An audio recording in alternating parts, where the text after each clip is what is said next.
faster way. And that is when we want to add a service.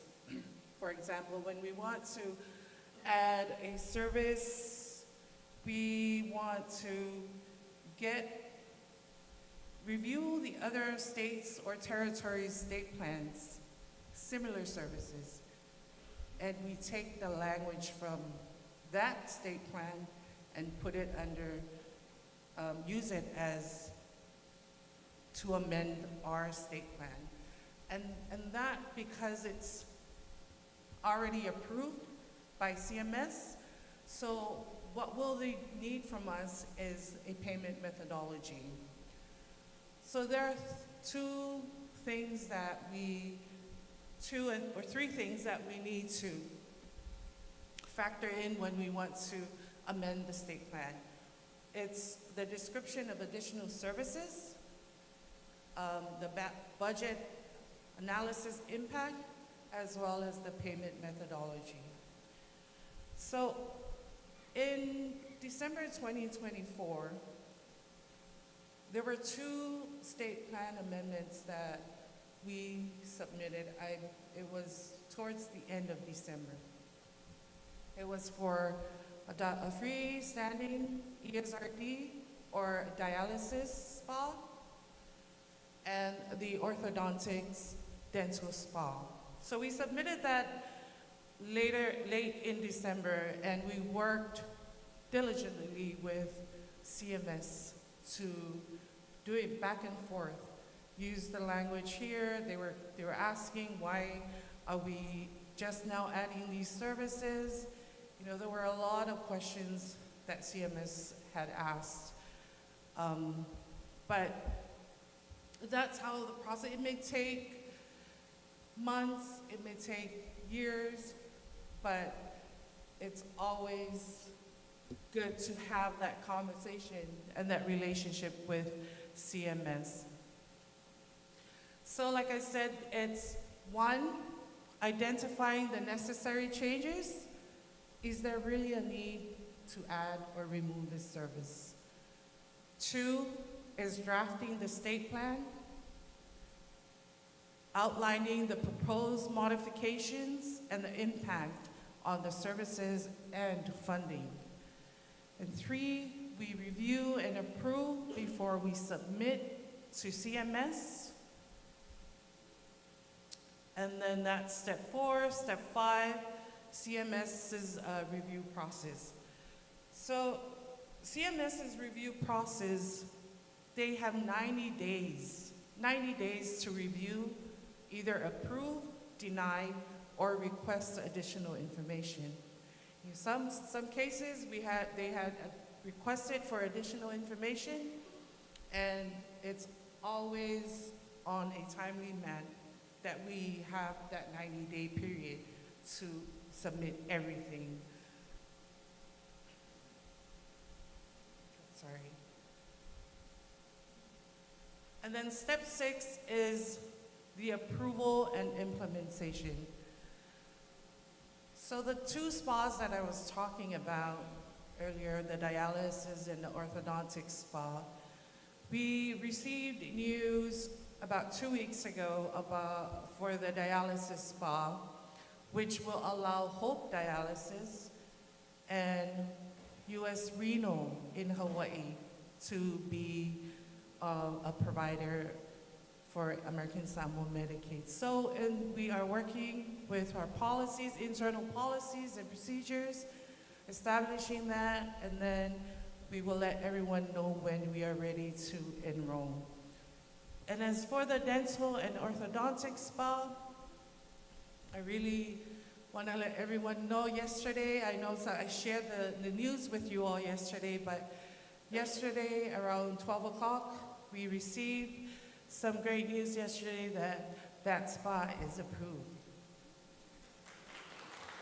So thank you, Dr. Toko and lovely wife, for your patience, because we worked on this for a long time.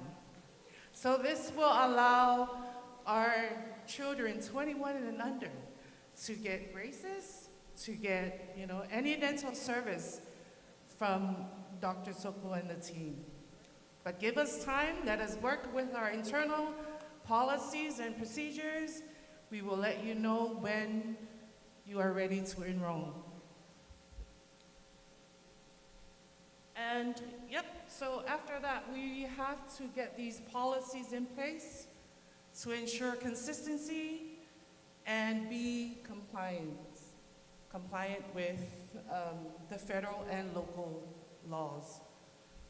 Improve efficiency, maintain compliance, and risk management to minimize mistakes. And that should be is under our standard operating procedures. Okay, and that completes the policy and planning presentation. And like I said before, we have some questions here that I would like to ask if you paid full attention. Question number 1, what is the quickest way to get a state plan amendment approved? That's the timeline, but there is a quicker way that I explained. It's a strategy that we use. Sorry? Language adoption. Leilani, how many days does CMS have to review, approve, deny, or request additional documents? 90 days. And the last one, how many sections are there in the Medicaid state plan? 7 sections. Whawhetai molo uawanoa.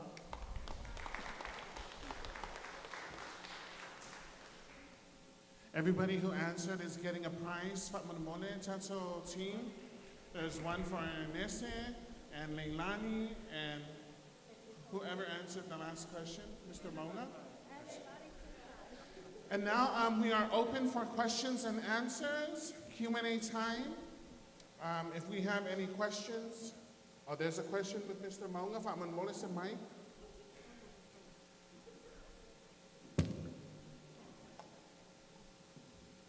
Thank you for the opportunity to ask my questions. Yesterday, the director mentioned that one of our biggest obstacles is the matching, which is approximately 1/3, I understood from her presentation. And this year, she stated that we have about $6 million passed in the budget for matching, which would equate to $18 million out of the approximate $90 million we got. My question is this money dedicated only to Section 3 of the plan, the referrals? Where does your administrative cost, Sections 5 to 7, does this come out of the matching fund? I mean, if we're competing with that, taking your personnel costs, which would probably, and expenses be about $2 million, that will leave us about $4 million or $12 million to be utilized for Medicaid referral. The other part of the question is, are all your service providers, such as the dialysis, do they all come out of this matching fund? Or is there an administrative clause where you can use 15% of the overall funds for your administrative costs and referrals, your service providers? Thank you.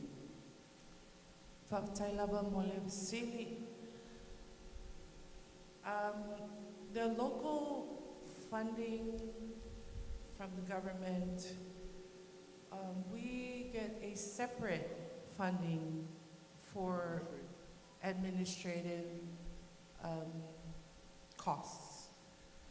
Ele o iai le cost lea ile ono miliona le wasu ina mai match ai off-island referrals and all other services. And ole si fo ile mafuanga o mawhai o na whaopopo nisi services pe o le dialysis ma le orthodontics. ona lewa ye le whaasilinga o le match mai le tausanga le tea mai se tausanga utu atu. We have received an increase of 2 million, which 6 million, and we've decided that it's time to bring on board dialysis and orthodontics. Poa tali le sili tama e si se fi fa popo si tali atu me tai fatun. Thank you. Thank you for the question. You are correct.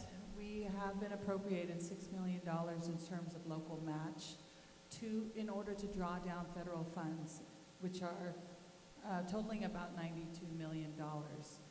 That means we have less than 6% of local funding to draw down that funding. We need at least, because of our FMAP and the percentages that are paid by the federal government and the percentages that we have to come and contribute in order to draw down, we need closer to $30 million to be able to draw down all of that funding. And so because we have the limited $6 million, we have to be very creative of how we utilize that funding, because we are funding everything outside of LBJ and DOH. That includes yesterday's benefits that they presented to us, off-island referrals, local service providers, and other services that are out here. But there are different percentages for each of those different categories. And so it gets a little complicated, which is why we have a great financial team that is managing our costs, but still yet we're having a problem paying the local match. So even though we've been allocated $6 million, our government hasn't been able to pay out the local match. And so we are kind of in violation of how we are drawing down the funds. And so this is why we are really trying to partner with our government and Treasury Department to help them improve their internal processes, because what is the sense of us expanding our service providers if we can't pay our existing ones? And I'm sure some of you in here are nodding your heads because you agree. So these are the problems that Medicaid faces. And it's not a matter of how much is going to administrative or how much is going here. It's really a cash flow issue that we have with our government and being able to increase the revenues that we have coming in so that we can pay a local match to draw down the federal funds that are allocated to us. Does that answer your question? Thank you. Thank you, Director. And just to add on, LBJ is our only provider that does not require a local match. So they are utilizing the CPE, Certified Public Expenditure concept, and which does not require them to pay a local match portion. DOH, they have their own local match in place. So all other services, aside from DOH and LBJ, o lato ia le e whaanga ele ono miliona e match ai services. Is there another question? Thank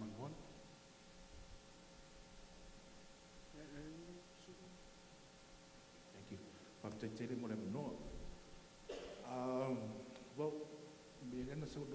since LPJ is one of the participating provider for Medicaid, or does LBJ have to meet a matching requirement with Medicaid funding? And if so, are there any guidelines that associate with the requirements from the law?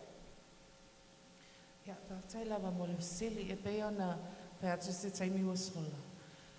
E o le taimi nei e le o mana o mia LBJ se local match.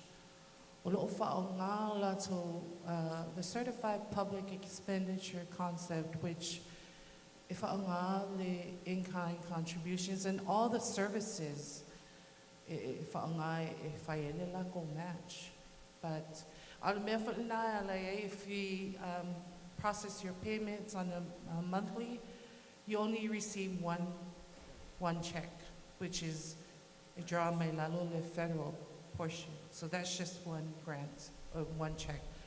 As for all the other providers, print, it's the grant portion and the local portion. So, ole local na ole sao mai le ono miliona le awa au mai ele ma lo man fono e fai ele palo kalama le Medicaid.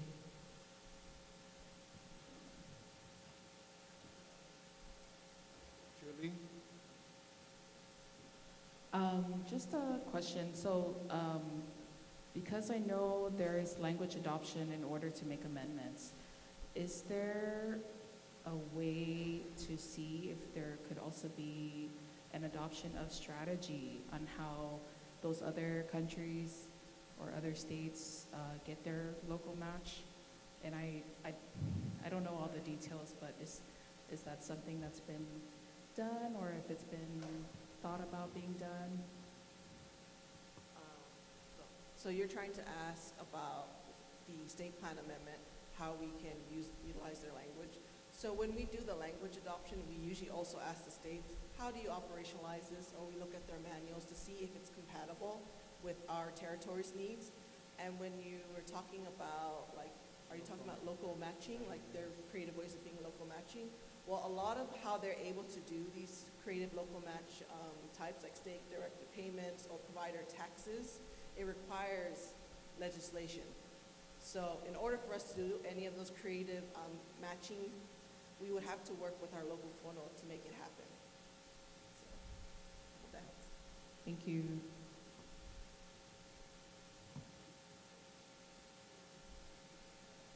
Patty, there's a question before we move on to the question submitted via the QR code.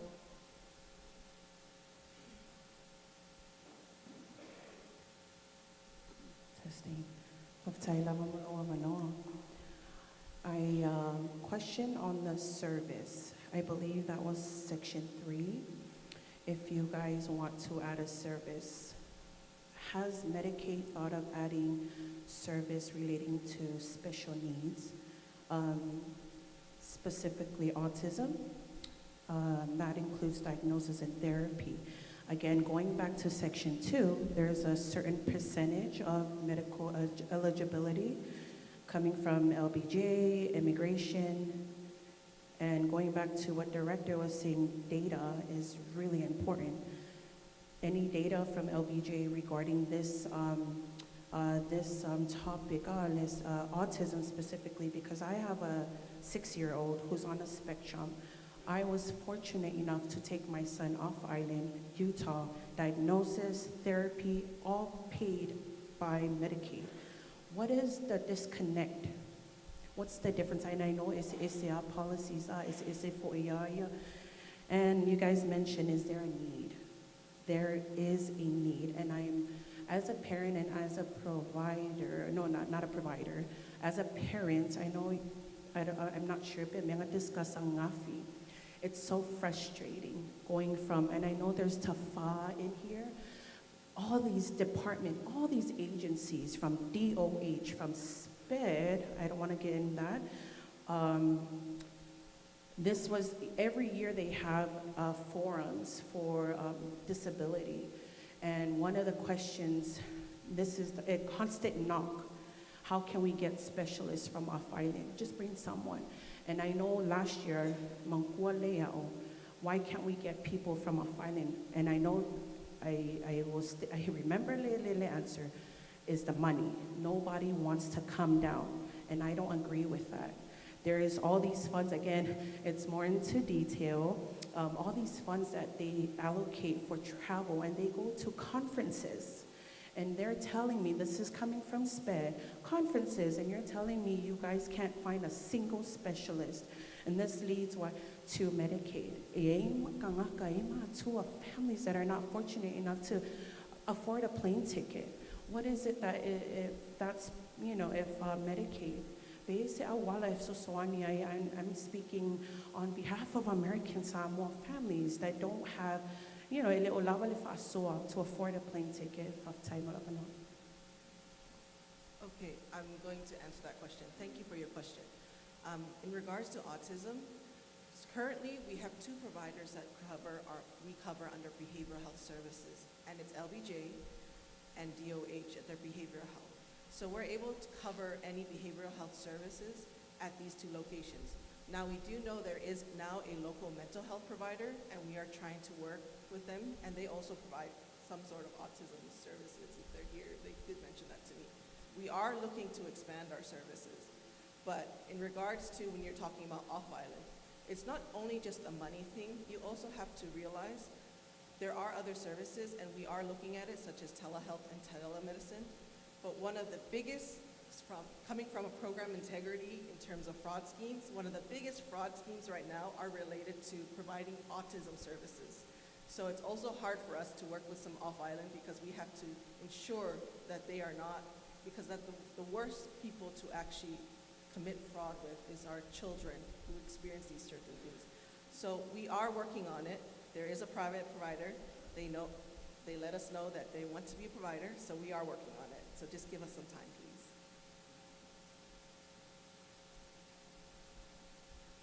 Thank you for that question. And being a concerned parent, I understand the need to ask those questions.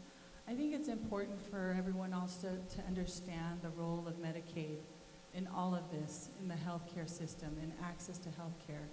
We are ultimately a public health insurance provider for this island.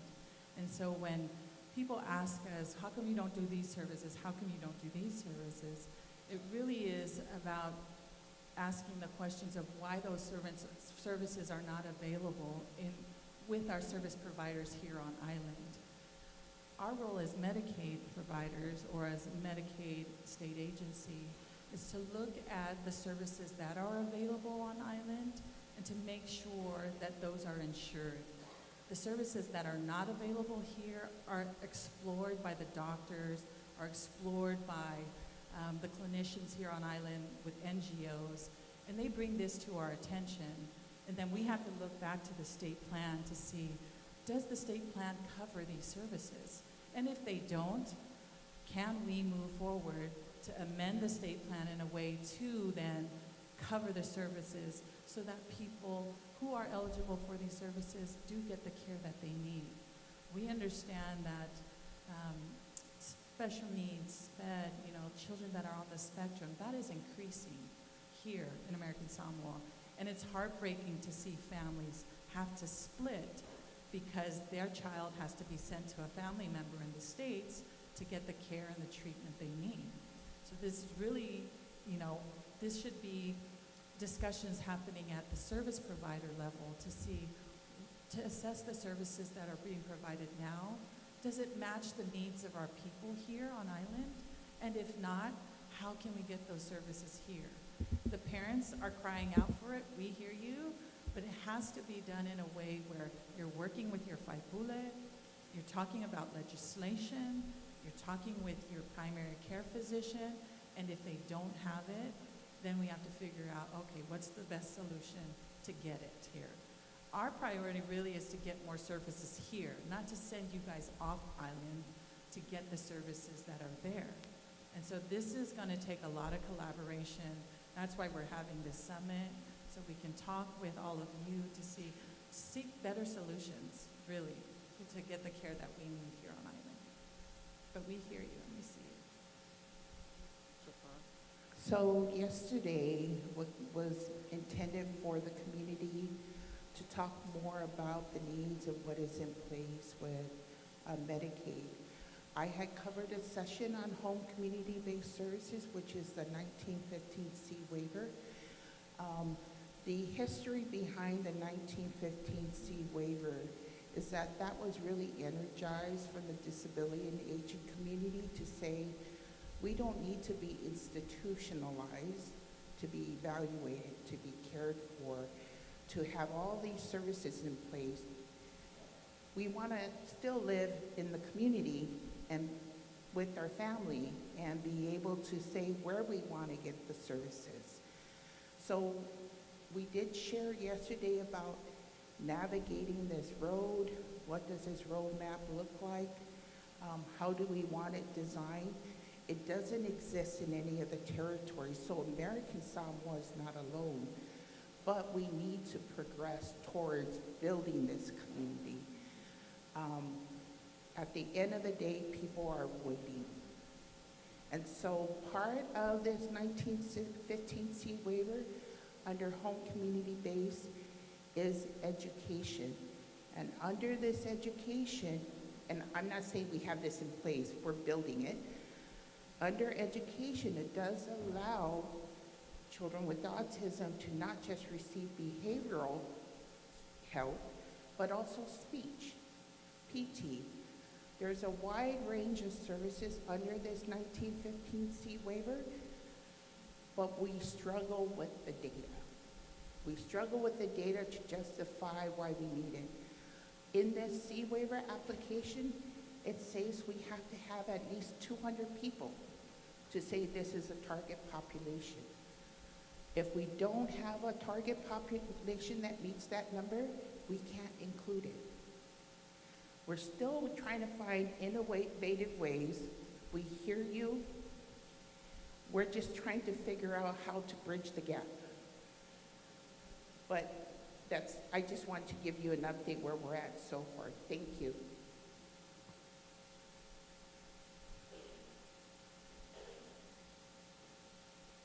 Are there any other questions from the floor?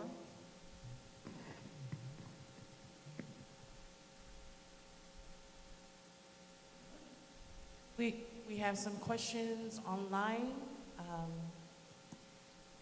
We have here, does Medicaid do referrals for patients with drug addiction problems or for mental health issues that require seeing a mental health professional?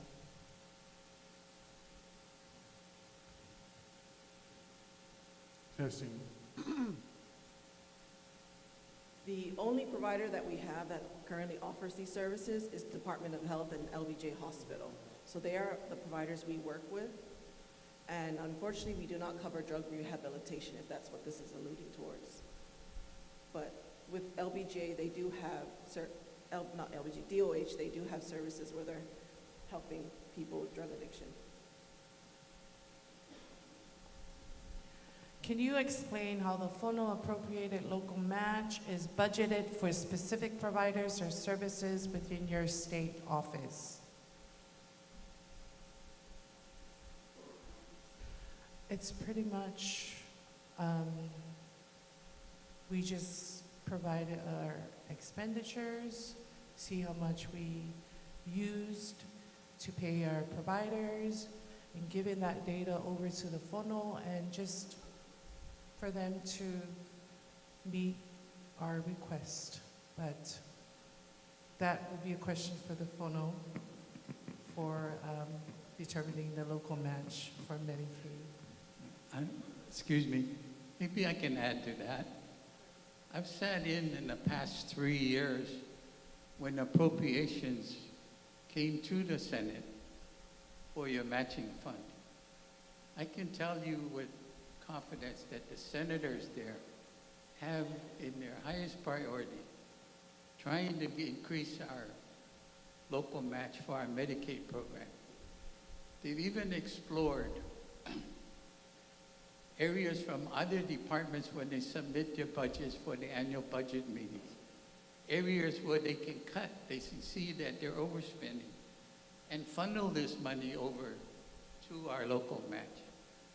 But they haven't been able to. This year, they noticed that our local revenues might have about $30 million shortfall, but the former administration insisted that your budget be passed with the expanded over expectations of local revenue. Your director had mentioned that the first quarter we're really in shortfall. That's not the FONO has in highest priority is our people's health care. And they've tried, but they do not appropriate the local funds. The governor submits in his annual budget a set amount in which the FONO, as the past 3 years, looked at it and says it's not sufficient. Find other ways to increase our local funds. That's all I can add. Thank you.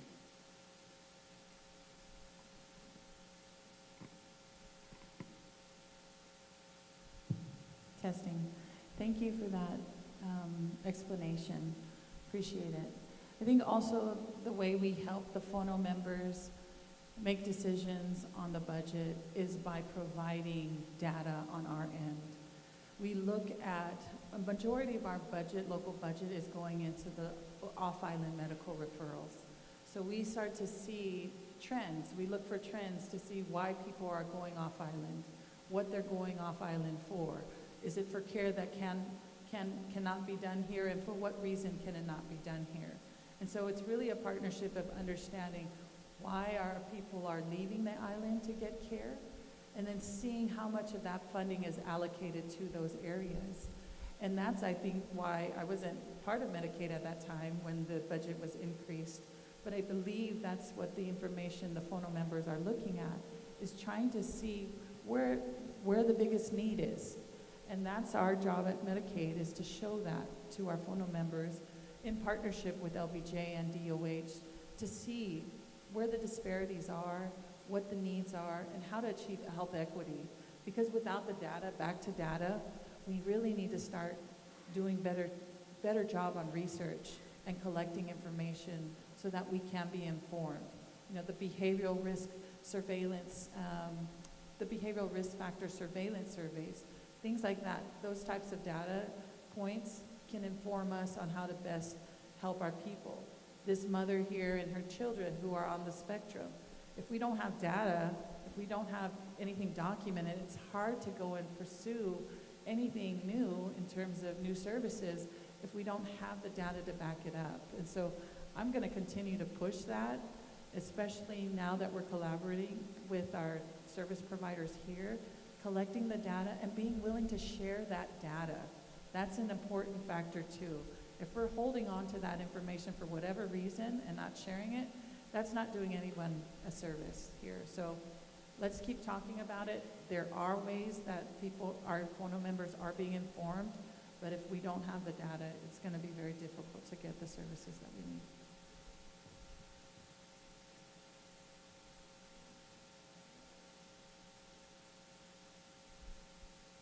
I think the other questions here really relates to, which was answered by Director.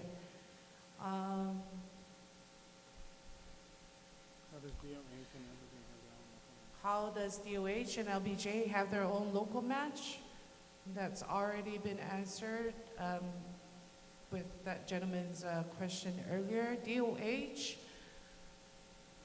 they have their own local match, and I don't know how they have their own local match or how they get it, but they have their own, so we are not touching the $6 million for DOH payments. Taylor? So DOH gets their own appropriation from the FONO that they use to draw down in order to draw down our federal share. And when you're talking about in-kind local match, LBJ, they use what's called a certified public expenditures payment methodology. Now, how they're paid is through prior year's costs. So technically, prior years, LBJ had utilized their own funding in order to, pay the lights, provide the services. And what we do in turn is next year, we reimburse them for the medical services that we are able to pay for. And how we do that is through the Medicare cost report that they get audited. So in regards to, their local match, they don't have to show us a local match because technically we are reimbursing them for their prior year's costs. And DOH, because they're also a governmental provider, could also do this payment methodology, but in order for them to do this, there are steps before. And one of those steps is they got to be a Medicare provider, which they aren't right now. That is the most basic step.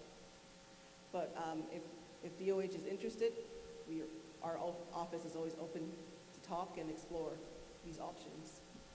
DOH can also use the CPE, but they have to have a Medicare cost report in place. That's the only way they can use the CPE, where they don't require a local match. Are there any other questions before we move on?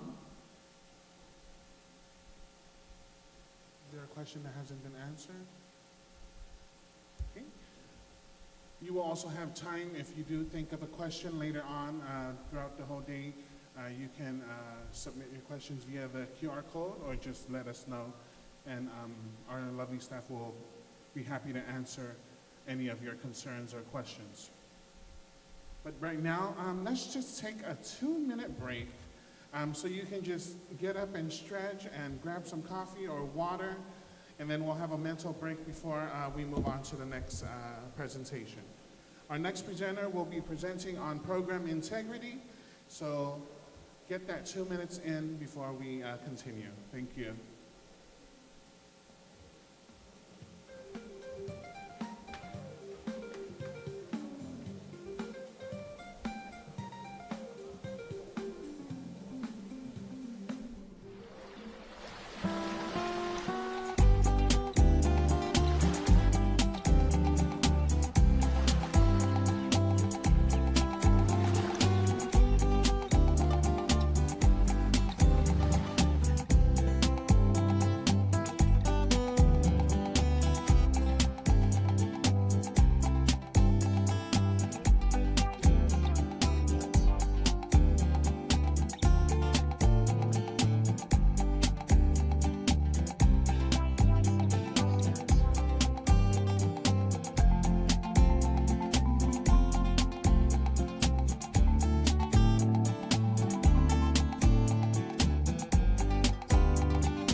So the Medicaid program is a cooperative federal and state healthcare coverage program. This means we must be in compliance with not only local but federal regulations in order to draw down our federal share.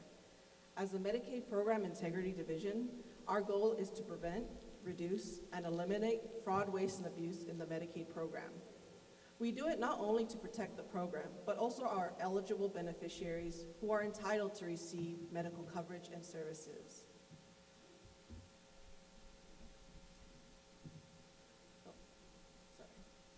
So in terms of our current program integrity activities, common functions of the program integrity include prevention, investigation, education, audit, and recovery of improper payments from providers or beneficiaries.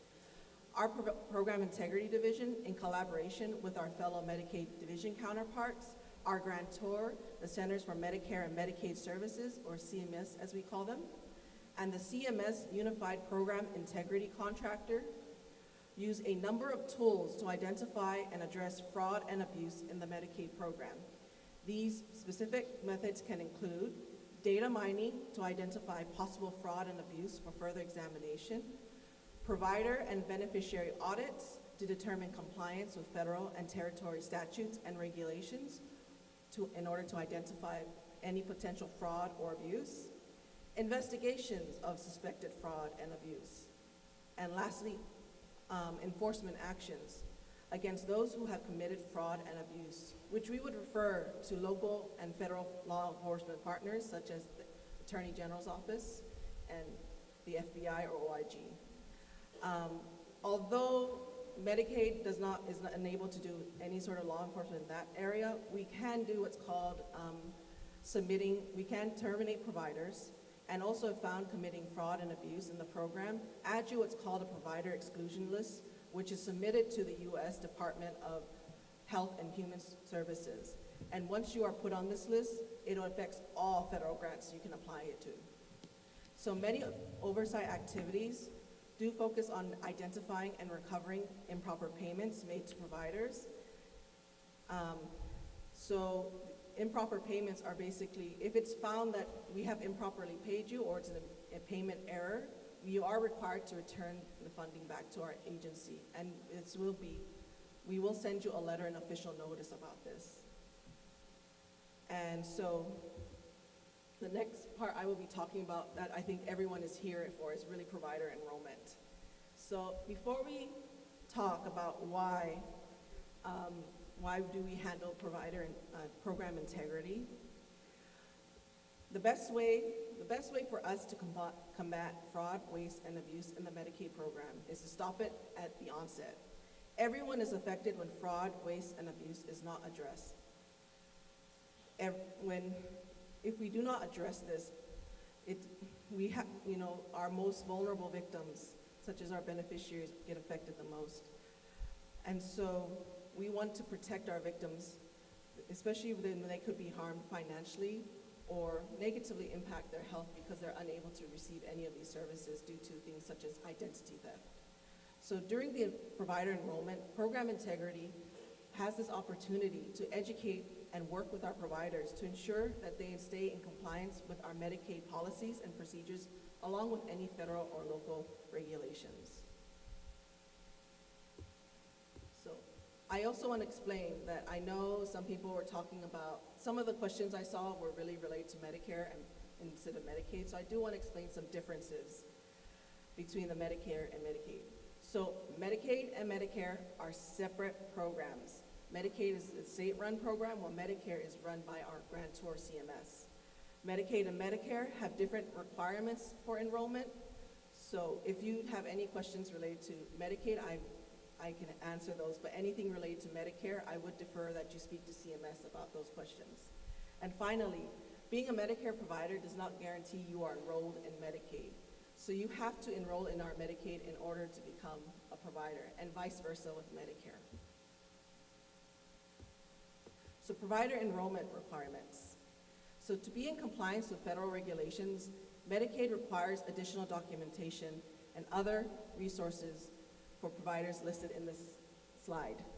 Besides the required provider agreement set forth in our Medicaid state plan, CMS promulgated enrollment requirements via regulations at 42 CFR 455 subpart B and E. So these examples, these enrollment activities, we actually mirror Medicaid when we do our enrollment activities, but there are some clear distinctions between Medicare and our program. And we will primarily be talking about the sections highlighted in black.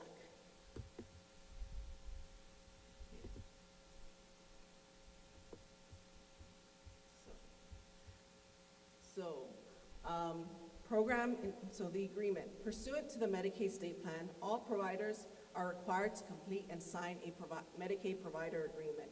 For our audience who may not understand what a Medicaid provider agreement is, a Medicaid provider agreement means an agreement entered into between the American Samoa Medicaid State Agency and a healthcare facility, a durable medical equipment supplier, or physician, under which the healthcare facility, supplier, or physician agrees to provide services or merchandise for our Medicaid beneficiaries. So failure to complete an agreement can result in either suspension or termination in our program. So it's very important you do fill out and sign this agreement. So in terms of fees, American Samoa is authorized through 42 CFR 455.460 to charge application fees on a per application basis for certain provider types. This application fee is currently set to $730 for calendar year 2025, unless you meet exemption requests that's listed or on the slide, or is advised by Medicaid that you do not need to pay it. All Medicaid providers are required to pay this application fee. So although we use Medicare's guidelines on application, the provider fee, Medicaid we do, under our discretion, can require certain provider types that are not listed under Medicare to also pay this application fee. So provider disclosures and documentation. All providers must submit the required provider enrollment documentation, including any direct or indirect ownership with 5% or more ownership. And just a disclaimer, although it does mention some of the required documentation, Medicaid will, under this discretion, may request more documentation than what's listed on the slide.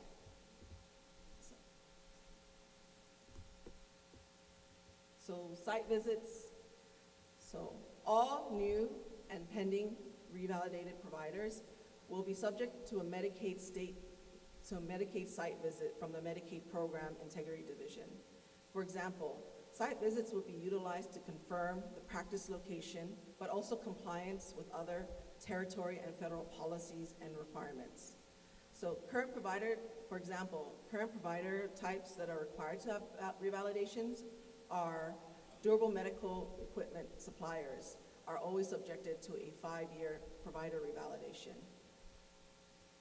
So screening levels, depending on the provider screening levels, certain providers may be required more stringent requirements, such as frequent site visits, fingerprinting of all direct or indirect owners, and federal criminal background checks, and so forth. So these levels are determined during the provider enrollment and revalidation process. So to get I guess they didn't put in.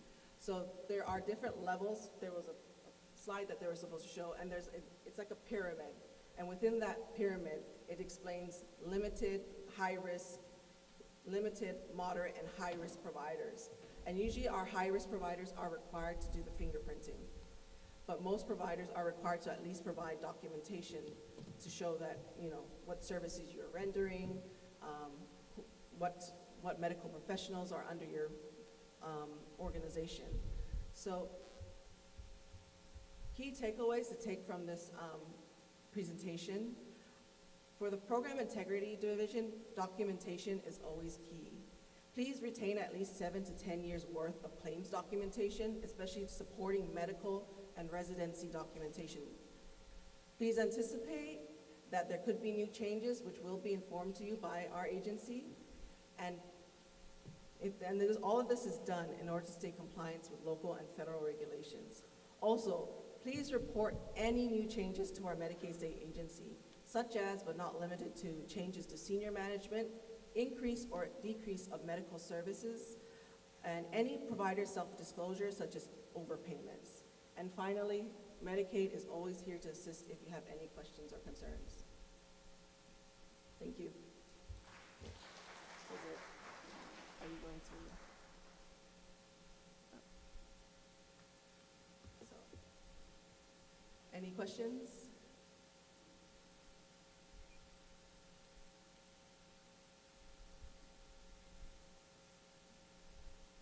Okay.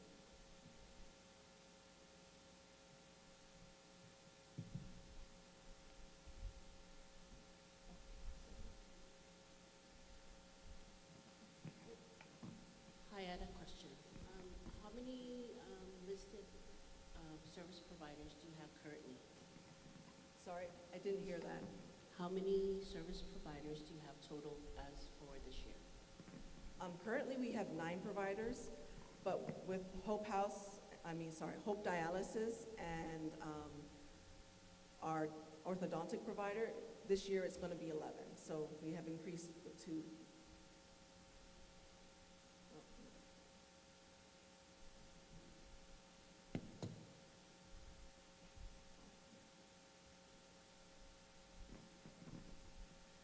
Yes, you know, because it says there that there needs to be written agreement.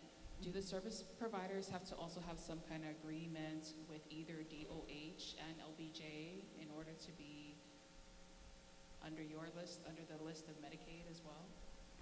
No, but under the Social Security Act, any Medicaid provider in our network are required to work together if they're under our provider network. So as long as they have an agreement with us, all the providers are supposed to collaborate. And so they are required to data share, especially when it's prompted by the beneficiary. If the beneficiary wants to move to this provider, they are required to allow that beneficiary to move. So I'll try to answer some questions above. Can you go to the top question? So I did notice there was a question that was talking about PACOS. Now PACOS is actually the provider enrollment for Medicare. And so if any information that you need regarding to PACOS, you have to direct this to the Medicare, CMS, and Medicare. How we enroll our doctors, especially our foreign doctors, we're able to do this because in our Medicaid state plan, we require that in order for these doctors to be practicing medicine in American Samoa, they have to be approved by our Department of Health Regulatory Services Board. So if they do not do that minimum, they cannot be, we will not allow them to practice or be reimbursed for their services. So I just wanted to answer that question. So if you have any PACOS related questions, you have to direct this to Medicare and CMS.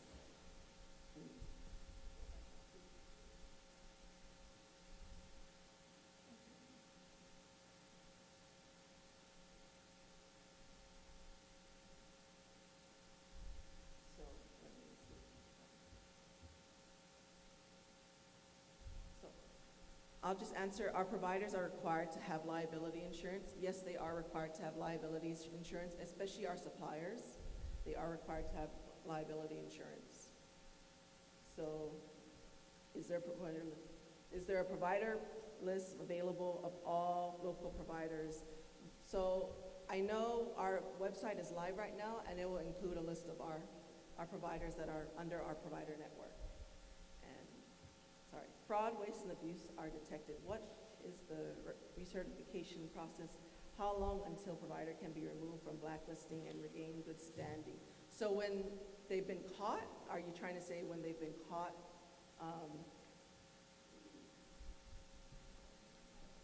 Yeah, so when it's detected. So basically, if you've been put on this provider exclusion list, it's not only us that you have to try to remove yourself from the list. Usually it takes about 10 years before it can be absolved from your record, but sometimes it can be extended depending on if it's the state's request or even the federal's request. And if you want to stay in good standing, like I said, documentation is key. Keep all your records, any pertinent information that if you want to request, a reconsideration for why, for this termination or any sort of suspension, we would need to see the documentation to show for that. So I'll try to answer this. Yesterday, the demonstration of cancer costing was not cost reasonable. How do you assess the balance between cost and increasing the need for cancer care? So for this demonstration period,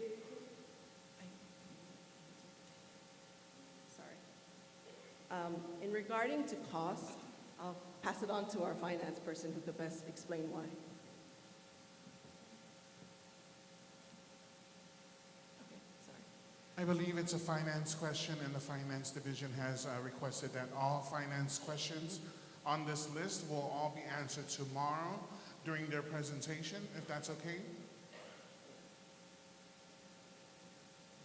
Because they would be able to give you a breakdown of how much all the cancer patients cost and why it's not, why we're not moving forward with the demonstration, because it was eating up our local match. Thank you for that. Does anyone have any specific questions before we end this presentation?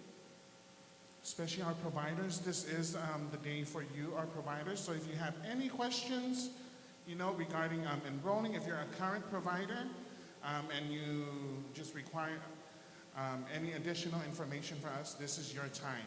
Tomorrow is designated for our ASG agencies, our counterparts, and especially our finance in routing paperwork, as well as paying our bills.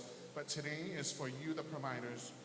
So before we move on to our provider testimonials, I do want to give this chance one more time to the floor if you have any questions. Ma'am, Madam Mike.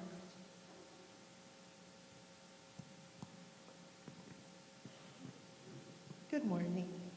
Morning. I am representing Hope House, and I have a question.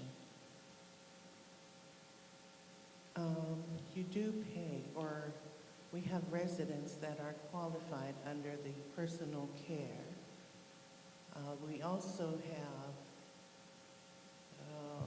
elderly that come in for our elderly daycare. So my question is, because we do not, I don't know if the elderly daycare is qualified as the personal care as the residents, or how can we get them to be qualified under the same care? Thank you for the question. I will say personal care services and adult daycare services are actually two separate benefits. So in order for us to cover adult daycare, we would have to add that in our Medicaid state plan. So we can talk more and discuss how we can do that in terms of the information and data we need. Great, because although we take care of them throughout the whole day, and that's why I asked if they can be covered also under the same care. Thank you.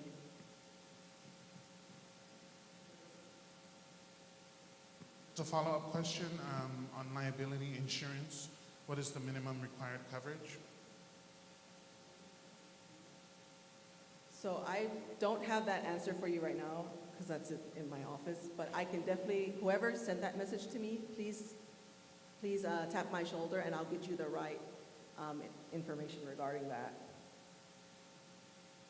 Because I do know part of it also, we have some local requirements too in regards to that question.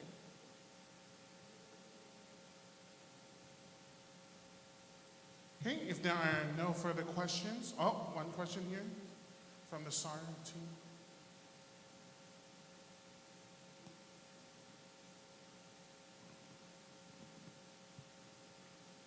Thank you for the opportunity. I currently serve as the Emergency Medical Services Chief under the Department of Search and Rescue. I just want clarification. As of today, does EMS, are they a provider as out, or was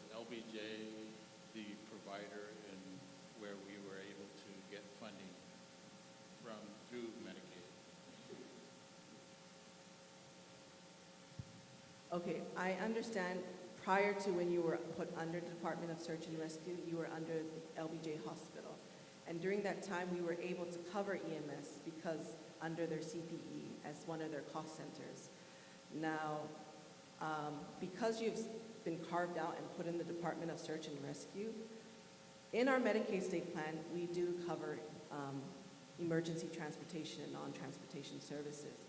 But the problem is we don't have a payment methodology, so we don't have a way to pay you. So in order for us to make those changes, we would have to amend our state plan and add a payment section for EMS services and then re-enroll you as a provider under our program. Okay, so the answer technically is no. Yes, at as this of moment. today. No. Okay. But it is a covered service.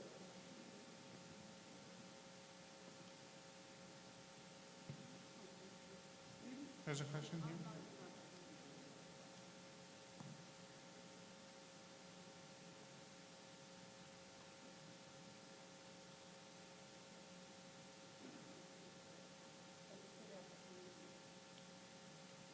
Letting me speak and ask my concern is, I'm a veteran, and we do send our veterans to Honolulu, Hawaii, or the mainland for care and treatment. Should a Medicaid, do you pay for let's say a patient is shipped to New Zealand, for instance, for treatment. That person, God forbid, passed away in New Zealand. What does Medicaid do with the remains of that person? Do you guys pay for that person to come back to Samoa and to be buried? The reason why I'm asking is because I'm a veteran, like I said. Veterans have an opportunity to choose whether they want to be buried in Hawaii when they pass away or wherever, or be brought back home. I'm curious as to what Medicaid, how you guys handle that. Can you explain that for me? So in regards to if the unfortunate event, someone does pass away in New Zealand, we are required by New Zealand law to return the remains back to American Samoa. Whether or not, unfortunately, if the family is unable to pay at that time, we usually initially cover the cost. And essentially, from my understanding, is we request that the family pay back because we're unable to pay these services because it is not a Medicaid eligible service. But we do return the family member back because it is required, because we are the sponsor when they go to New Zealand to cover their care. Especially if it's through emergency services for why they were referred.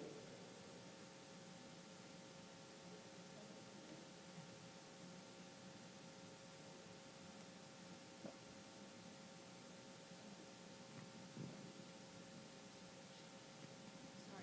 So in regards to the EMS question, so if I was to call 911 today, I would get a bill for the ambulance? Oh no, so currently right now, LBJ is still claiming for them and receiving their reimbursement. So they're actually supposed to give that money back to EMS services. Whether they're doing that, I am not sure. It's something I'll have to ask EMS later about.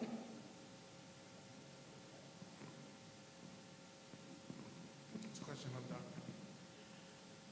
Hi. Currently, the Medicare drug plans are not covering the medications for all those who are outside the U.S., including us. Is there some sort of assistance that Medicaid can dip into for that purpose to cover drugs for, well, maybe everybody, including the Medicare people? Okay, thank you for your question. I guess what you're alluding towards is the Medicare Part D plans. So American Samoa is probably, I think it's the only territory and jurisdiction in the country that does not have Part D plans. But instead, in lieu of that, what CMS gives us is what's called an enhanced allotment plan, and that money we use that to pay for the pharmaceuticals and the medicine for our dual eligible beneficiaries. So how these services are covered are through LBJ Hospital because they are our only pharmacy provider. So if you're having any issues related to drugs or like why is it not? You might want to refer that to LBJ to ask why it's not on their formulary.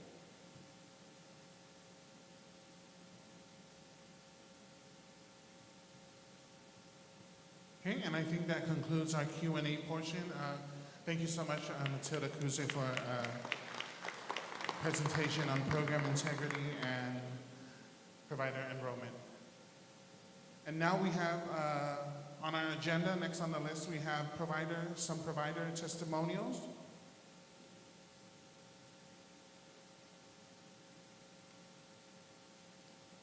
I guess this is the chance, if you have a testimony, our providers, our current providers, and that you wanted to share with the public, as well as the Medicaid office, this is your chance. I see Terry and Lisa, who are our DME providers.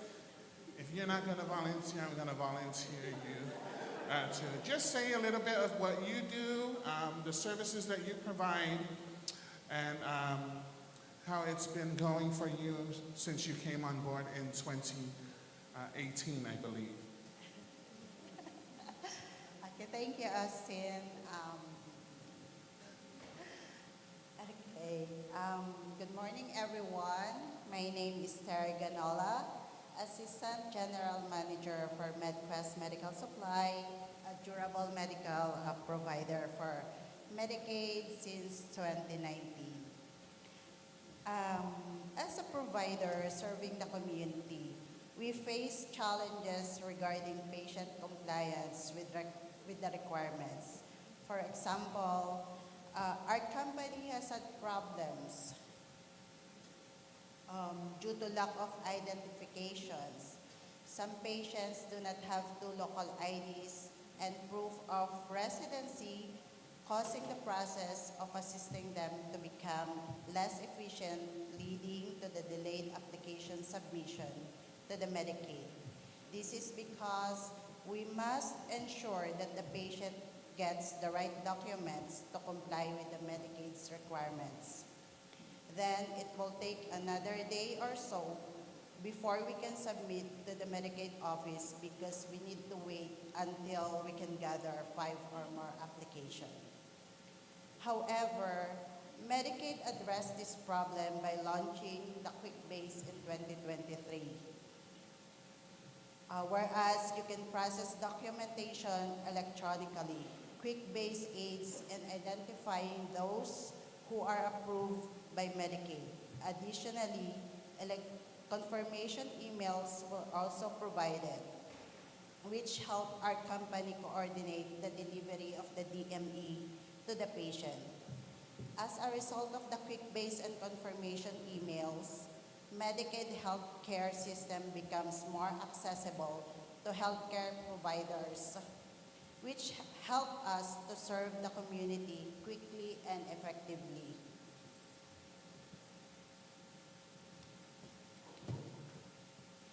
Instead of going back and forth manually to the Medicaid office, we can easily identify their confirmation status in the system. Thanks to Medicaid, this process, which can take weeks, is shortened to less than 2 to 3 business days or 24 hours sometimes.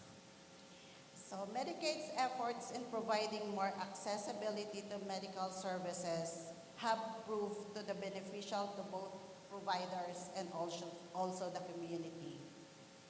As a provider, the tool Quick Base allows us to efficiently coordinate with patients faster to ensure access to our service. Through the reduction of these obstacles, our company can focus on providing quality care to the community. We are thankful for Medicaid for this and look forward to more advancements that will benefit our community. Thank you. Thank you so much, Terry and Lisa from MedQuest. If you are in need of any DMEs, the supplies and medical equipments are in the back there for your information, and they are located at the Pango Plaza. I do want to give a chance to our local optometry service provider. Dr. Laloasi Petaya Stephanie. Just a brief introduction, as well as the service that she provides working along with Medicaid. Good morning, everyone. Lalo Kalalo. It's my privilege and honor to be here. My name is Dr. Pitaya Stephanie. I'm the owner of My Mission Eye Center and Optical Clinic. And first, I would like to take this opportunity to express my gratitude and in respect to our local Medicaid office provider. Dr. Director Luis Guaya, Deputy Director Failani, I, and the staff for the invite. And most importantly, providing the fund that we'd be able to help the community. We became a Medicaid provider in September of 2022. We provide comprehensive eye exam, diabetic eye exam, contact lens eye exam, and eyewear for our community. Our on-site optical lab also offers single vision prescription classes made in less than half an hour. Through Medicaid Fund and American Samoa Government local match, we are committed to making quality eye care services accessible and affordable to our community. Outside office on Medicaid, mole o nanga matou o whaeno matou i so soania te fo'i Pene o nanga i so tātou i matu. Te fo'i ne o whio o potu mai. Mona ne au ona mai wai, mona au whainga ruenga, whaktai mona manoa. Whakatau te rewanga, Dr. Petaya Stephanie, for your information. Since opening this program up to include optometry services outside of LBJ in 2022 and being a provider for the Medicaid office, Dr. Laloasi's clinic and staff have served almost 2,000 patients here in American Samoa in the last 2 years. So we are grateful to have you on board. And I believe we have time for one more testimonial, and I would like to give the chance to Semalama Sangapolutele Sipeli'i of Island Smiles, who is one of our newest service providers for Island Smiles and orthodontics for children.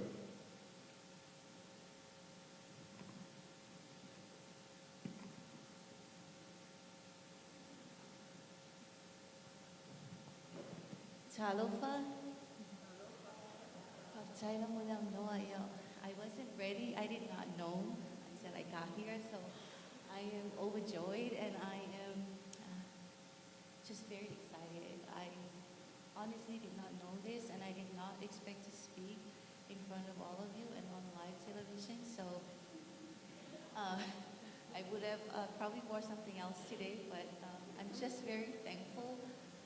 My name is Simalama Sampote Sipeli'i. My husband is Dr. Toko Sipeli'i, and he is American Samoa's only orthodontist on island. We've opened our business back in 2014, so it's been 10 years. We've completed almost 200 cases of braces. We have about 60, almost 70 ongoing cases.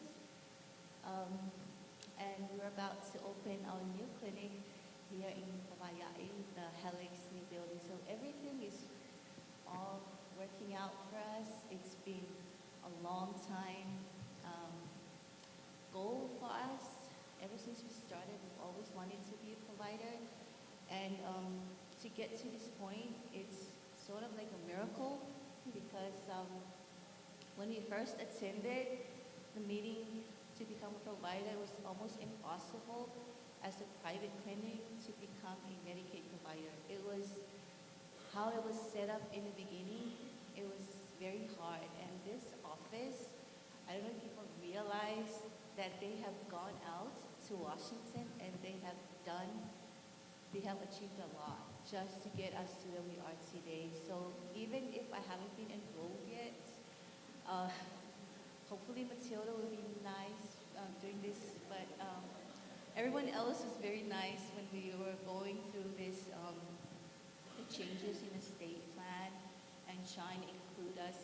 It really was something that this office has really achieved, and I'd like to thank Sandra, who's not here. She started this in pushing us to become a provider. As you know, dental is very costly, and I think that's why we're kind of like the last people, because yes, brace is very costly, and yeah, she really was amazing working with her. So as your staff, I also look forward to working with you, Lisa. I know she's amazing too. For your information, right now we're located at all of it at a home. Right next to our home is our small clinic, but we serve a lot of our patients. I see a lot of my patients here.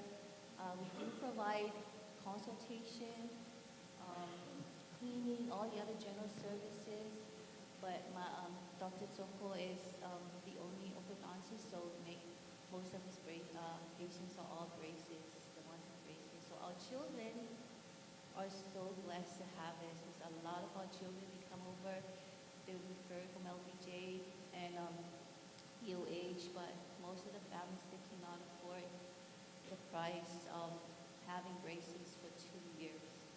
And we're so excited for our island. We're so excited for our children. All those that are on the pending list, they've been waiting for us to get this news out. So hopefully we go through the enrollment process smoothly and we'll get this done. Thank you. Thank you so much, Sema. Now, those are some of the testimonials from our private service providers. But we cannot forget one of our longtime providers, LBJ Hospital. In the audience today, we have the CMO, Dr. Aitofele Sunia and team, and we'd like to give this chance over to the LBJ team to just introduce themselves and whatever they want to share about the past relationship with the Medicaid office. Paftai.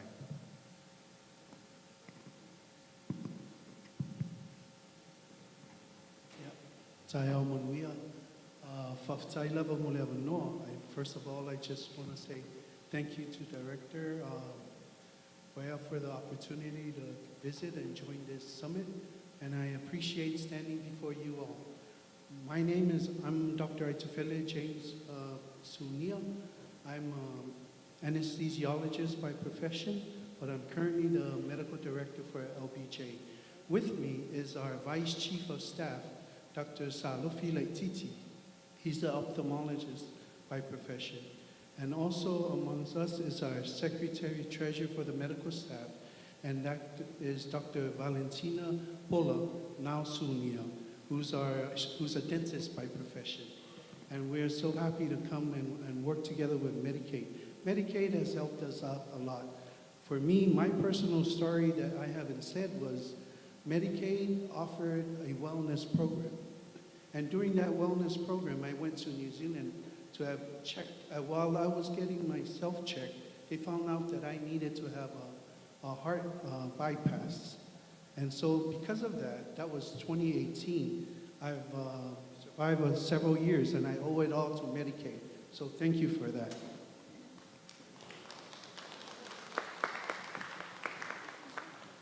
I love a CMO, Mr. Foot, the Vice Chief of Staff and team for gracing us with your presence. And lastly, we would like to give the chance to Department of Health. I see we are here with the DOH Medical Director and executives, as well as the whole team from Department of Health.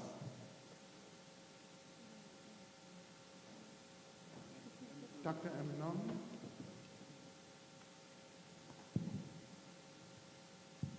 Good morning, everyone. I'm sorry our director couldn't make it today. He's a bit sick, under the weather.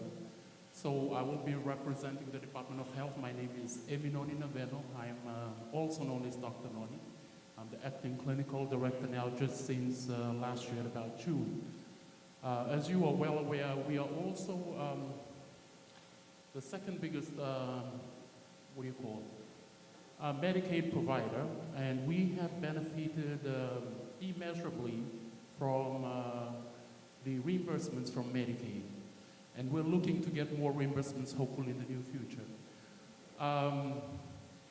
It is a huge blessing for the territory that we have the Medicaid state agency to provide monies for services that we do provide on island. I know LBJ has much more comprehensive tertiary services available. We're working on the primary care side of things, although we do have specialty services available as well. But we also are trying to exploit, in a good way, how we can get more out of Medicaid to really empower our providers to provide better services for our people. As an example of that, what we're doing right now is the lady who asked the question about autism. We have just hired a full-time pediatrician. We have linked up with Autism Speak, a nonprofit from off island, in trying to build the service locally, not only diagnostically, but also to provide more comprehensive services. Before, as you know, we have a lot of programs, but we have been siloed in our approach. But now we're trying to collaborate with Helping Hands, which provides a lot of amazing services when it comes to autism and children with special needs. But I think the gap is with SPAD, so we're trying to fix that as well. We're trying to hire another pediatrician, and hopefully Medicaid funding is going to help us in that area. While we're also looking to focus more on wellness. We want to start with our staff. We know that we need to do wellness, health, especially wellness, is one of the areas that we're deficient in, and I'd like to admit that the providers, are in need of addressing this issue for ourselves before we go out to the community. So we are currently building on that. We have specialists from DC who actually called in to start conversations around whole food plant medicine for our providers. We had a review on that. Hopefully, our providers are more active in addressing the food issues, which is a biggest contributor to our NCD crisis, before we move on to other things like exercise. But we're working on it. Hopefully we're going to get there. And Director sends his regard, but also we'll work with Director Luisa to have meetings to look at ways to exploit, like I said, in a good way, how we can get more of reimbursements to also build our services. Thank you so much. Thank you so much, Dr. Noni and the Department of Health team. Now we are going to take 2 minutes just to stretch while our panelists get seated. Our topic of discussion for the panel coming up is strengthening healthcare access and outcomes in American Samoa. We have LBJ panelists, the Department of Health and Medicaid, and this will be mediated by Director Luis Squire. So 2 minutes while we get our panelists situated before we move on with our panel. Now I know lunch is here, but we have a short day today, so we're going to go through our panel discussion before we have lunch.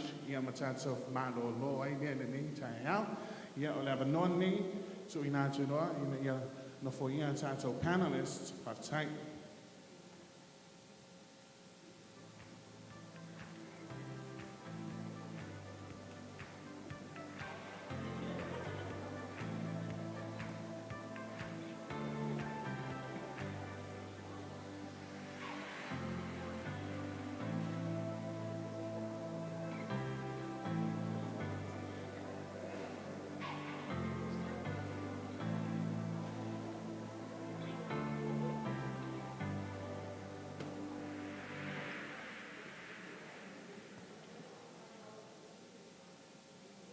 Deb?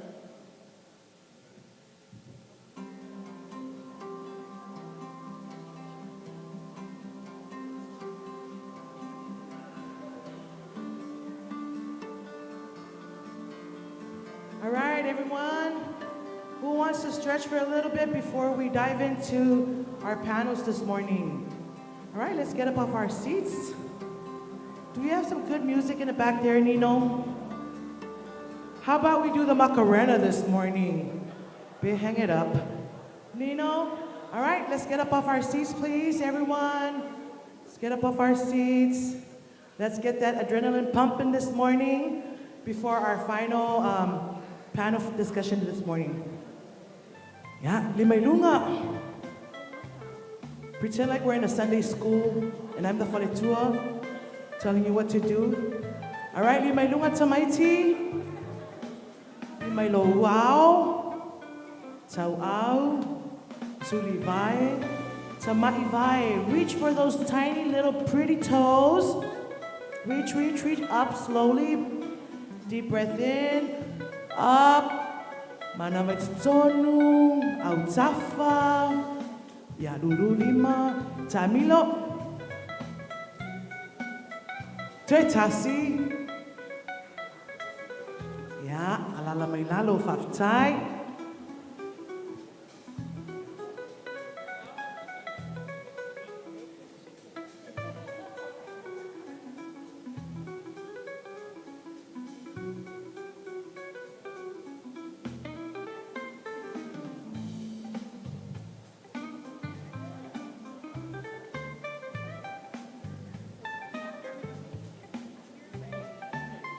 Testing.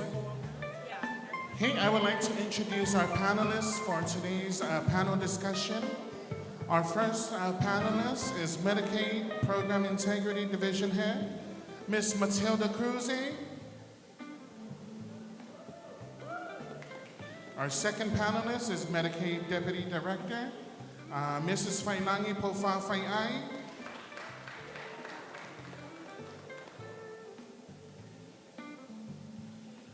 We have LBJ Chief Medical Officer, Dr. Isafele James Sunia.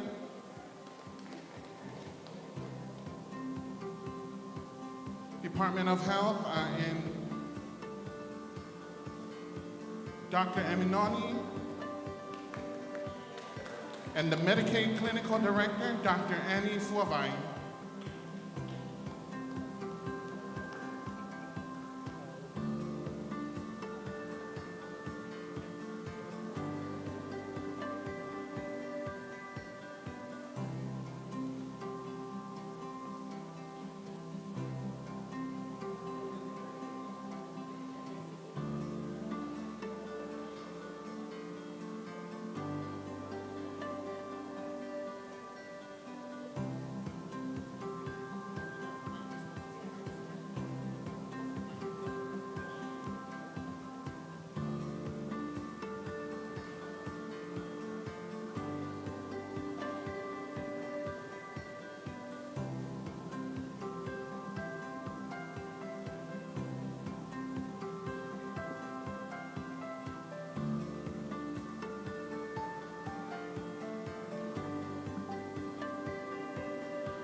Testing. We have a slight change in one of the panelists. Director Tafa will be joining the panelists this morning. I'm on the morning level.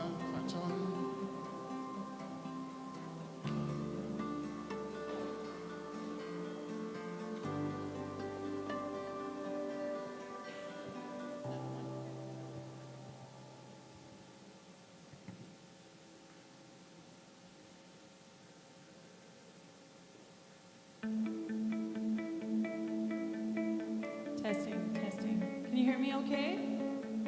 Awesome. Okay, everyone, stay with us. We're almost there. Lunch is awaiting, and so we want to get through this. So welcome, everyone, to our panel discussion titled Strengthening Healthcare Access and Outcomes in American Samoa. I'm honored to serve as your moderator today. And our theme for this year's summit is Oleta Venga Tausoa Fa'atasi, working together to make a healthier American Samoa.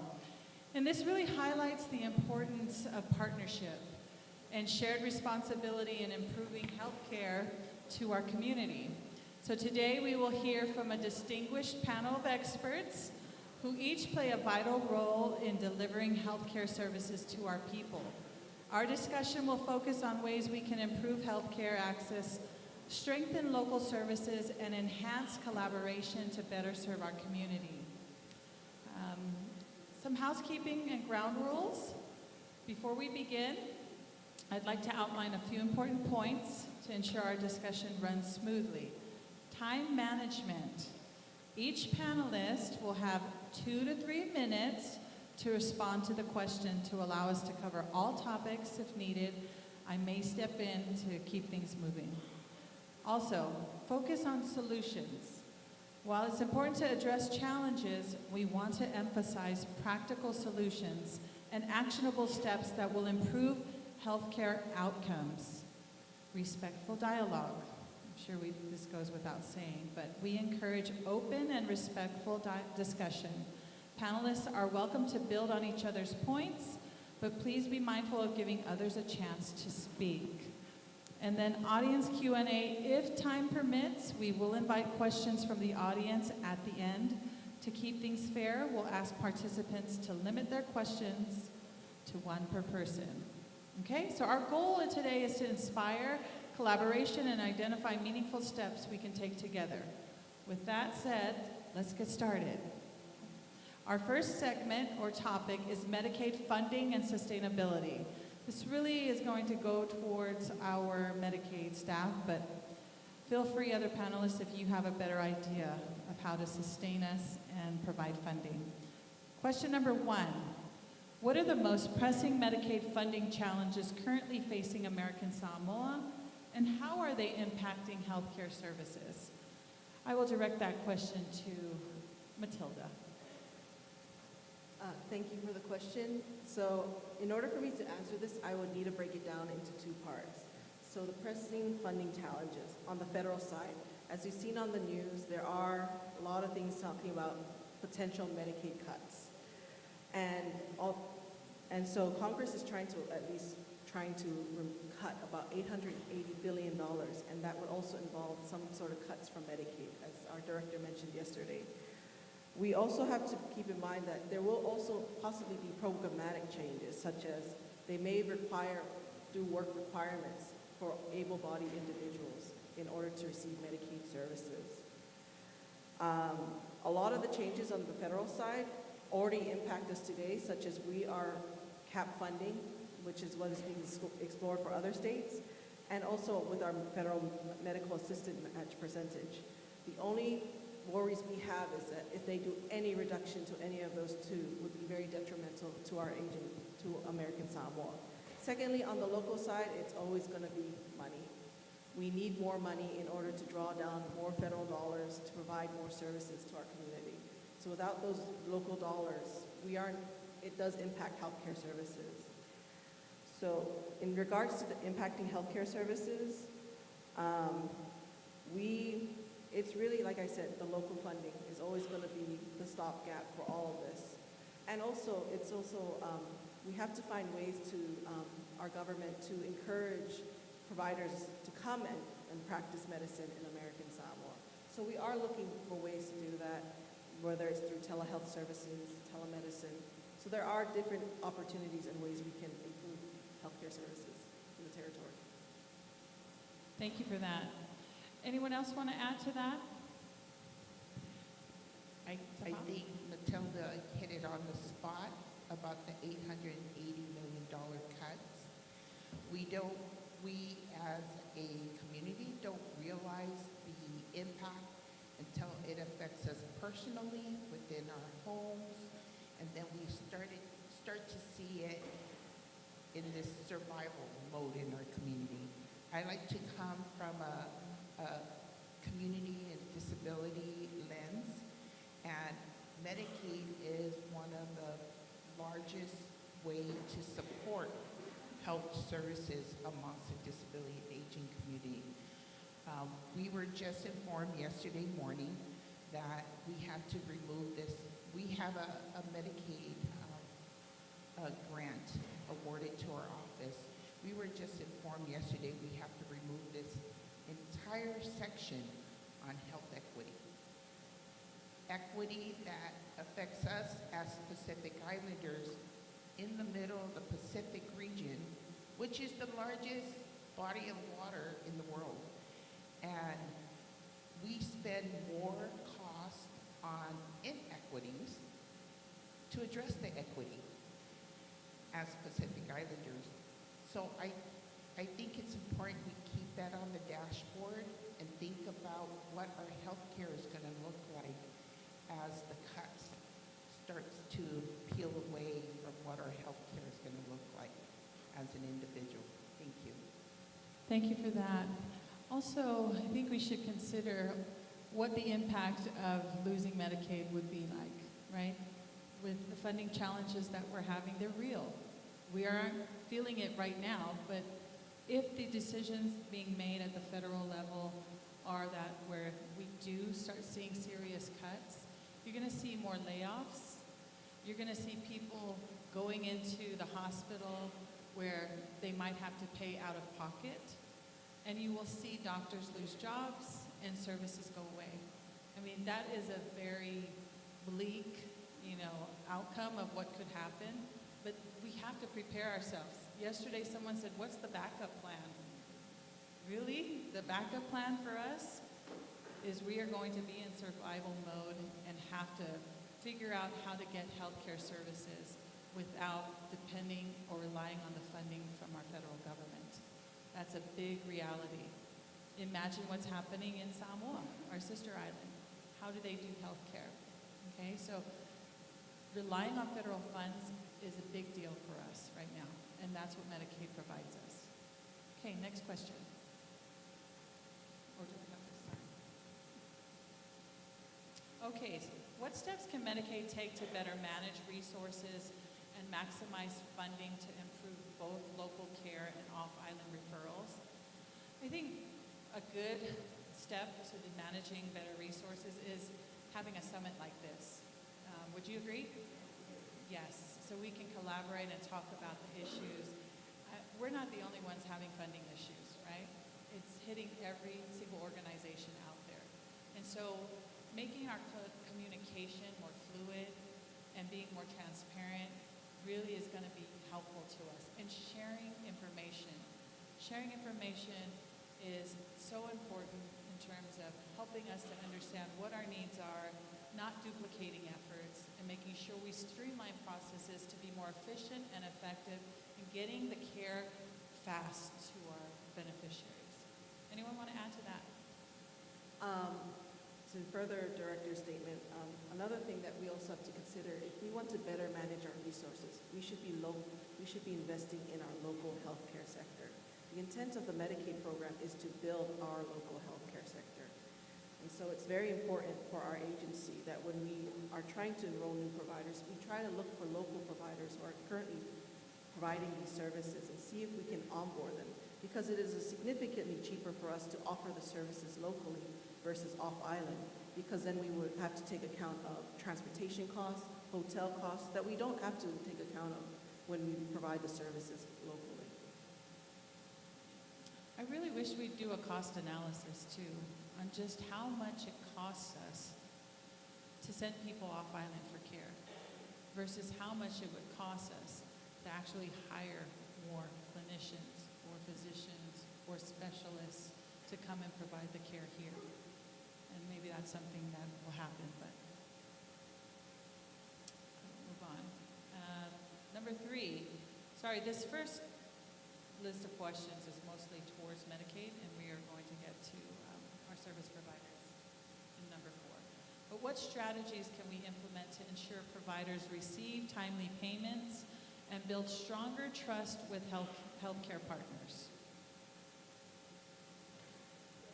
In regards to ensure providers receive timely payments, I think it's Medicaid's job to better educate our providers on what is our processes and requirements in order to ensure we can process their payments. Another thing too is we also have to take into account of once the bill comes to us, we are at the mercy of EOB when it comes to dispersing the payments. So please give us grace period. We're trying our hardest and our best, and we are working with EOB in any way possible possible to get that payment to you.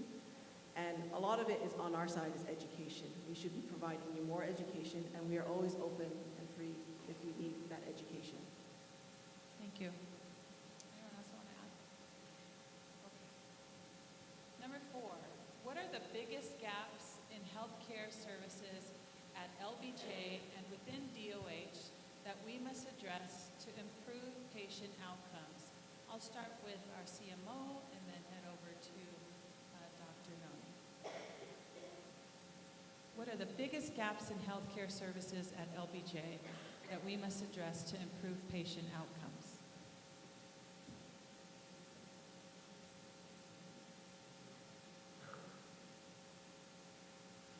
Thank you.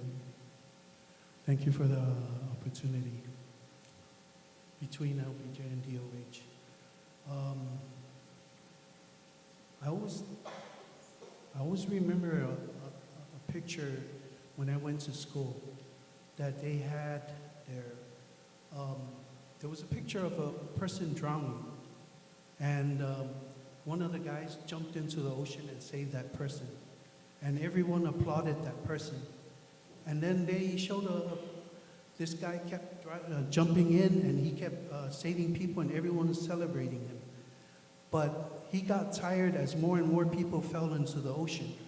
But if they had just walked a few feet ahead, they would find this one guy pushing people in, and there was one person that came over, put up a fence, stopped those people from falling into the ocean. So the way I see, LBJ is the guy jumping in, getting the credit for the saving, but DOH is the one that makes the most important difference. They're the ones that building the fence. So the biggest gap here in LBJ and DOH, I hate to admit it, we need to work together. We need to work as a unit. We need to communicate. We have a small population. We have limited resources, and it's going to get even more limited. We have about 101 doctors at LBJ. Only 20 of them are locals.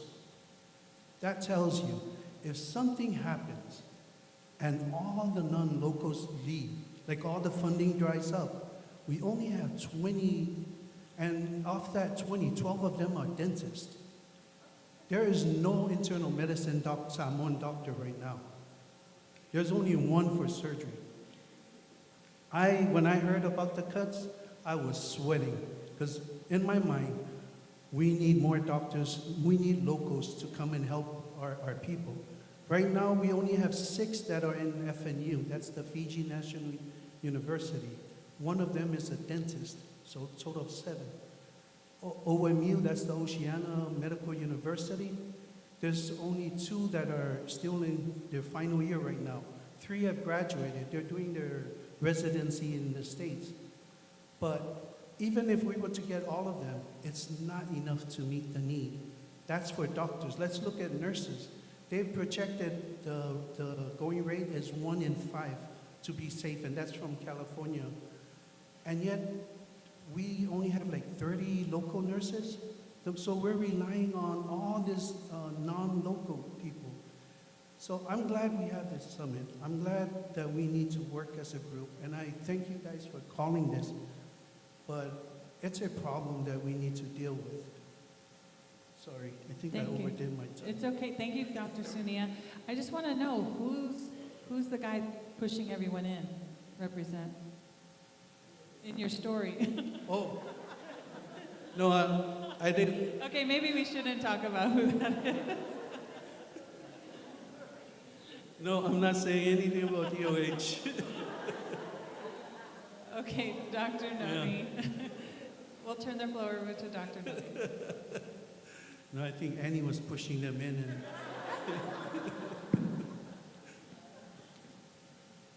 Dr. Noni?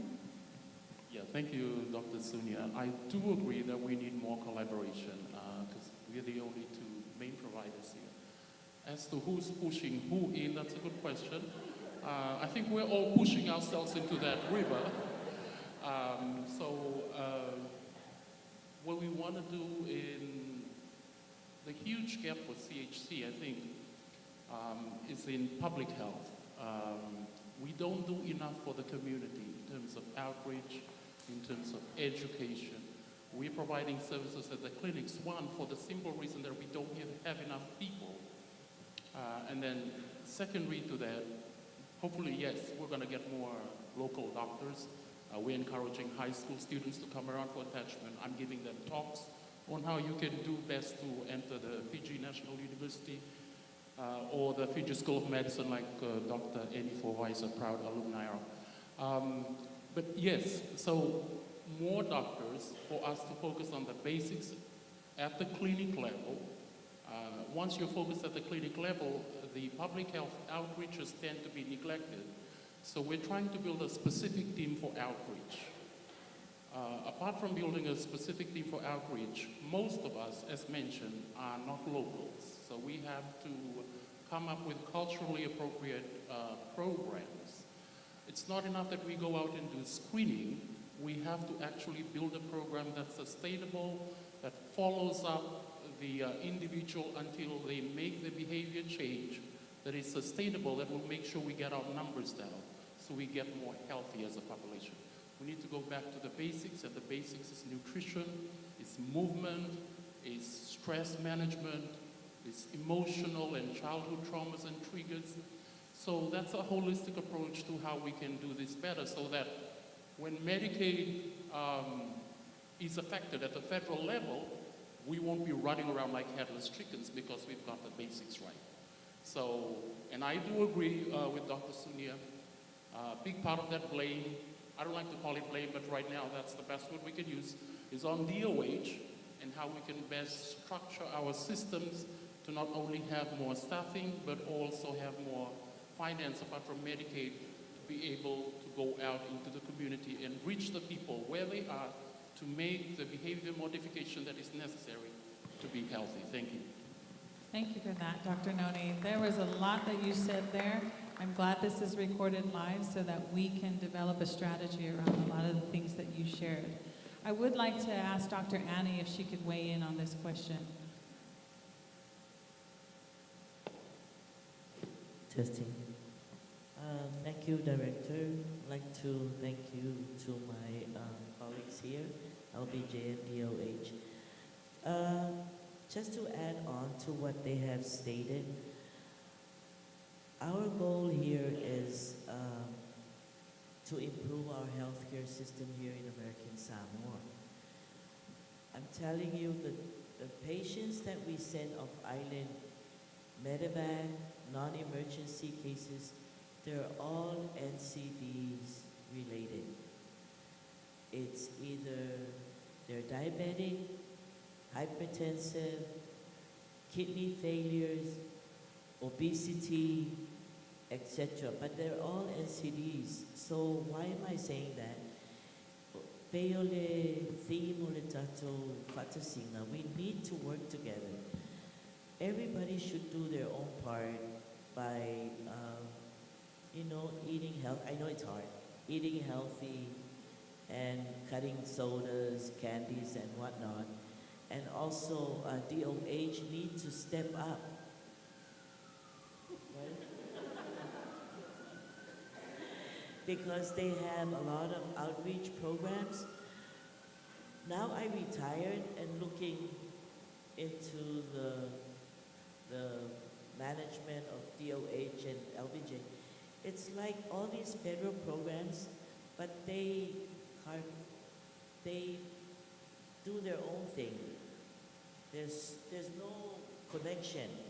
Like for example, DOH, they have a diabetic program, but they don't work together with other related programs such as cervical cancer and all that, but they're all interrelated.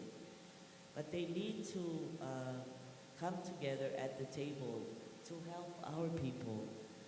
LBJ, once Medicare is cut or non-existent, I don't know what they're gonna do.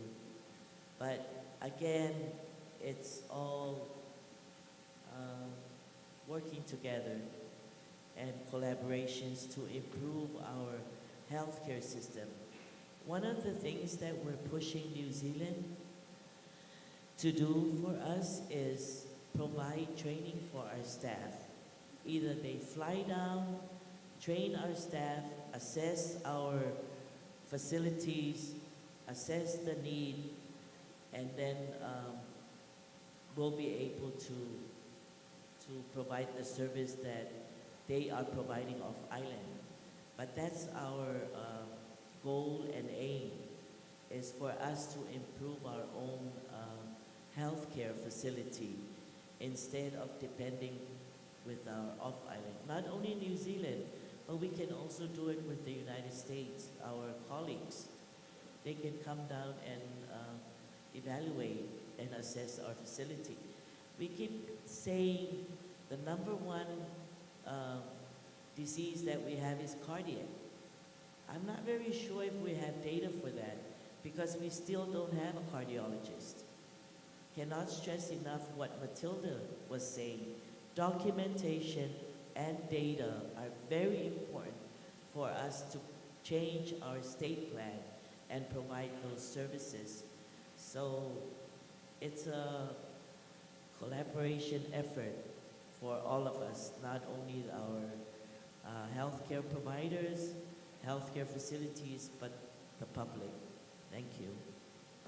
Thank you for that. Great responses. Okay, so what specialty services or diagnostic capabilities are most urgently needed at LBJ to reduce reliance on off-island referrals? I think Dr. Annie alluded to what people are going off-island for immediately with non-communicable diseases, but Dr. Sunia, what would you say are special services and diagnostics that are needed? So LBJ has identified that the topmost, let's say the first top three, are usually the eye cases, the heart, the cardio, and kidneys, yes. But, and also when the CT was out. So what LBJ has tried to do is we have visiting teams. We have an arrangement with some visiting team from Oregon, that Casey's Eye, that flies down. And there's one that's coming again in a week or two. That will to help screen and see our eye cases. For the cardiac cases, we know that we send a lot of patients off island for it. We've now had our CT, which gives us the capability to do CT angiogram. The delay was we got it, but we realized we needed a radiologist that could read and interpret the images and do the test. So we recently, the board has approved and hired a radiologist. So once that comes, instead of just sending anyone for cardiac cases, they can do the CT angiogram and know exactly like, oh, this one has a 30 or 50% or 60% blockage of the coronary artery. We need to send them out over as soon as possible. We're also making arrangement, like we had a cardiologist that was here. For those of you, recruiting them from off island is very difficult. We try to recruit a nephrologist. We offer them $300,000, even up to a size $350,000. They turned us down. Same with the cardiologist. Mind you, some of the things that we don't have here, we don't have your malls and good schools that they prefer for their for their kids, and they're away from home. They're flying to a foreign country, so it's hard to entice them. I've even reached out to someone, our doctors in the States. We've identified 3 so far that have responded, but one of them, we recently made an arrangement with her. She can't come down no matter how much she wants, but she wants to give back to American Samoa. She's a graduate of University of Hawaii, John A. Burns School of Medicine, an internist. But she lives in Washington. She's willing to help us out, but through telemedicine. So we have a new service that should be coming out soon. It's obesity medicine, and we're negotiating with her but that is the way we can get our kids that have gone off to school to help us out, is through telemedicine. So we have a dermatology telemedicine service. Now we're going to have an obesity telemedicine service. We're trying to establish our cardiology telemedicine service. Dr. Carter, who's a cardiologist, will be bringing a team down in May, and we're hoping to sort that out. But our aim is to try and identify the areas that we're sending people off. If we could get a retinal specialist to come here, that will eliminate a whole bunch of cases that are being referred for eye. So that is LBJ's aim right now. That's great. Yes, Dr. Annie. Most every day, every week, we have an eye patient, a referral patient to be sent off island. And they're all diabetics. I haven't come across an eye patient that is not a diabetic. So that is bad. Again, let's take this forum to address this issue to our DOH, because you guys should hire ophthalmologists. It's better to prevent the damage before it gets to Sanofi and those guys at LBJ. By the time they come to LBJ, it's too late to do anything. And the reason being is because you guys don't have an ophthalmologist that will assess and evaluate patients and tell them how bad their vision is. So hopefully that you guys can, don't do that matching part, but hire an ophthalmologist so that we do prevention. I'm telling you, every day, every week, there's eye referral, and it's always either diabetic, both, with high blood pressure and all that. And these patients, sad to say, they're young, very young. They're like in their 40s, but they're already almost blind. So please, DOH, we need your help. Thank you. Thank you for that. Oh, yes. Thank you, Dr. Oh, You can, we'll turn the time back over to you, Dr. Stunia, and then Dr. Noni can. I think Dr. Fulvai has hit it right. And that was the reason why I told that story in the beginning, that prevention is the key. I also cover a CKD clinic. And in that clinic, we have a lot of people that are progressing towards dialysis. But as long as we we make sure their A1C is less than 7, we make sure they lose at least 5% of their weight, bring down the obesity. We make sure their blood pressure is like in the 120s over 70. We bring down those and we control those. And you'll see their EGFR, their kidney level stages rise from 5, which is the ones that need dialysis, 4, which are the ones that are in danger of dialysis. And I had a case that went up to 2 or 3. I mean, what she's saying is so true. Prevention is the key. But the real prevention is when I talk to my elderly folks, I said, you need to eat fruits, you need to eat it. They're like, or fruits, at the stores. And we barely have any. When the military first came here, they did a program where they planted mangoes, guava, all these fruit trees all across the island. But I guess when we were building our homes or clearing our land, we cut them down. Now if you go to the market, be lucky if you find a guava or one of the fruits. It's so hard, and so the price is higher. I think if the government invests, at the Department of Agriculture, go across the island and start planting, it won't benefit the government now, but 10 or 20 years from now, the island will be littered with fruits, littered with vegetables. Make it easy for the public.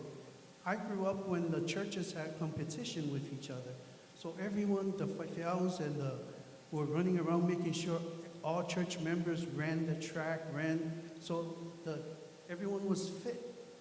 Look at our, when you watch the KVZK TV, the old programs of the people performing on Flag Days, back from the 70s, so nice and slim. And as you progress in the 80s, they got a little bit bigger.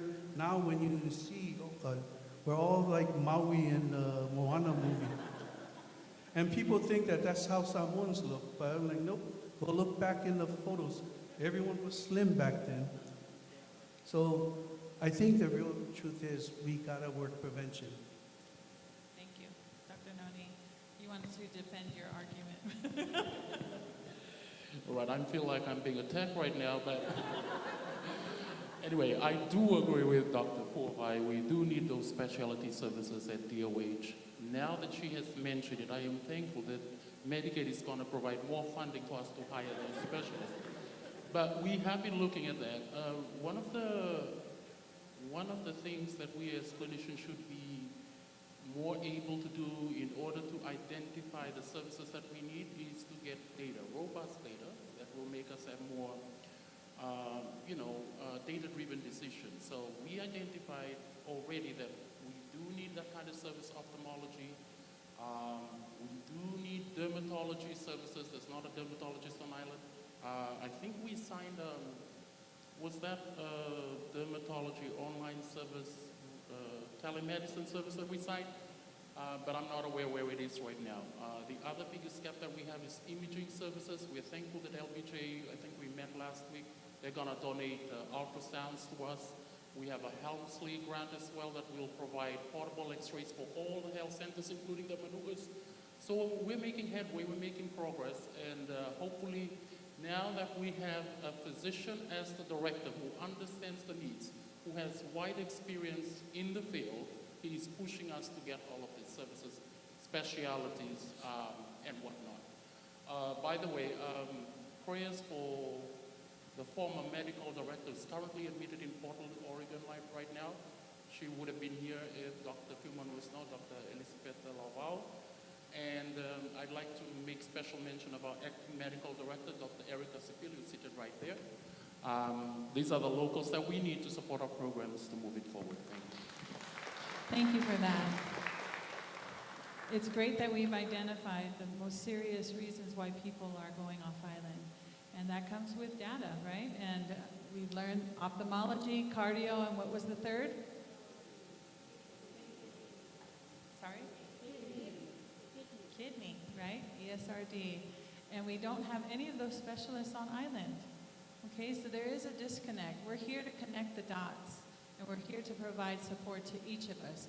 When they tell us what their biggest deficiencies are or where they need capabilities, strength, we have to see, do we have those resources to fill in that, to help them? And I think that's what's happening here. I also think that telemedicine is a big way to fill the gap, too. You know, being that there's this disconnection of having specialists on island and having to send our people off island to get care. We need to utilize and also create and develop a robust telemedicine program here on island. And that would be a solution for many of the problems that we are experiencing. But one doctor I heard say, I'd rather be high touch than high tech. And when he said that, I thought, wow, how profound. We are humans. We still need that human touch and connection. And so it's important for us to get the people here that we need to take care of our people and not just rely on the technology, because technology can't fail us, okay? Next question. How can Medicaid support, I think we kind of answered that, better support workforce development to strengthen our local healthcare system?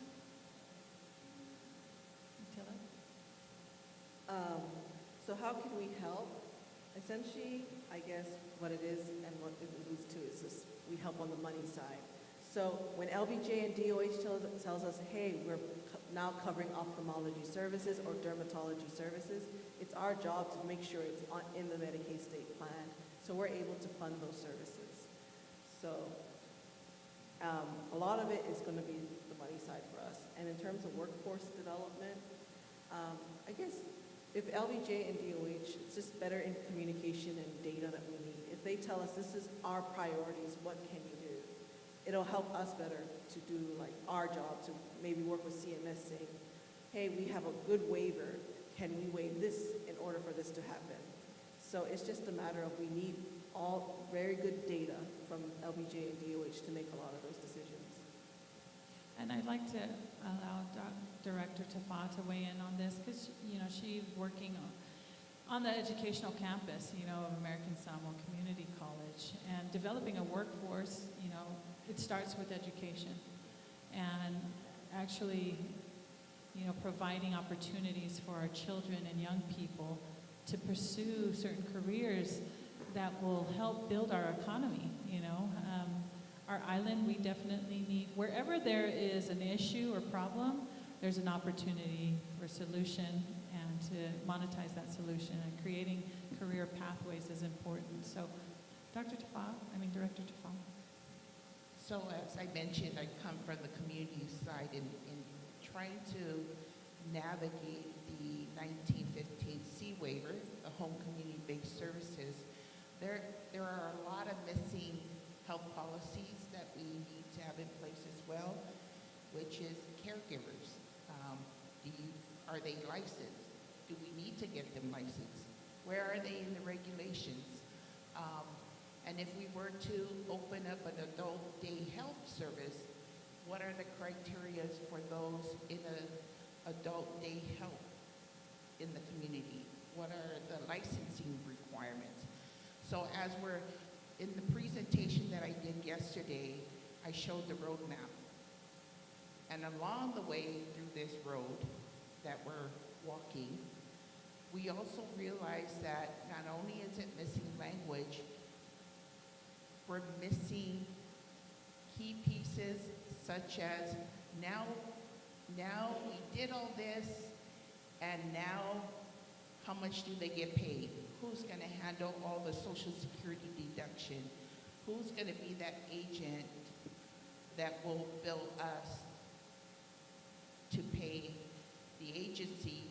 And if a person wanted to be a certified caregiver to take care of auntie and uncle and their cousins next door as a caregiver, how can they work for themselves? What are the requirements that are in place? So there are a lot of nuances behind building the workforce. I can tell you one thing, we could not find data of how many caregivers have gone through training, what other than contact hours, have they met the CMS person-centeredness training requirements? So that's another level. One thing that we did as in partnership with LBJ, Department of Health, and Medicaid, we covered the cost of medical billing and coding. And so we covered about 11 slots. And the justification behind the billing and coding was to see the cost of care in communities where how much does it cost to take care of the population of 65 and over, someone with autism, someone with mental health service. It allows us to get a better idea how to budget the cost along the way when we submit these waivers. Yeah. So it wasn't just to cover the cost of billing and coding, but we also had to keep in the vision, what is the sustainability plan? The sustainability plan was basically to also say, okay, what's the next level up? Train the trainers. I heard earlier from Dr. Sunia that said, they come and they go. We need to start building on train the trainers so we keep the generation going to address the health insecurity that is occurring here in our community. We have a lot of health threats. If we're not addressing the root of the problem, we're going to go right back to this cycle of insecurity. So addressing the workforce is, other than addressing the caregivers part, we're also trying to build other pieces in the community. Thank you. Thank you. You know, we have several other questions, but a lot of them have been answered already by the panelists. And just due to time, I would like to turn the time over to each of you to see if there are any questions you would like to ask the panel before we conclude? Yes, we have a question over here. Can I have a microphone to Ms. Vaitina Sa?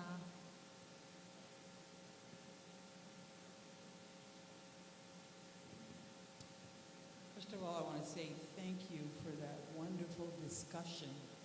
I really think that you hit the real core of our problem.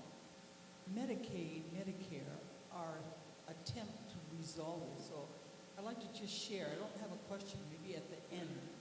In the 2020 census that I was employed for a temporary time, there were 3 reasons that showed in the data why there's a drop in the population. Number 1, high out-migration of our people. They go for medical help or they're in the military and they don't come back for a long time. If you drive around the island, you see a lot of rotting homes because there are no people there anymore. They've gone. Second reason why there's a drop in population is high death rate. American Samoa has one of the highest rate of obesity in the Pacific. Obesity. And number 3 is because of the low birth rate. Young couples are not having children like we did. And I have 6 children. Our parents had more children. I come from a family of 7. To have a lot of children today is an expense. So young couples are having smaller families. So high out-migration, high death rate, and low birth rate are the causes for the drop in our population. We now have only about 48,000 people that populate American Samoa, and half of them are not American Samoan born. And the point I'm trying to make is with the high death rate, obesity is one, and the doctors have already shared. Obesity, high blood pressure, inactive lifestyle. These are all the things that start in the home. We are talking about dealing with problems when they're adults. And I share this personally because I had a daycare for about 3 years. I had nothing else to do, so I thought, okay, I'll do a daycare. Every morning while the cooks are preparing oatmeal and fruits for the children, the moms are feeding them chips and something sweet.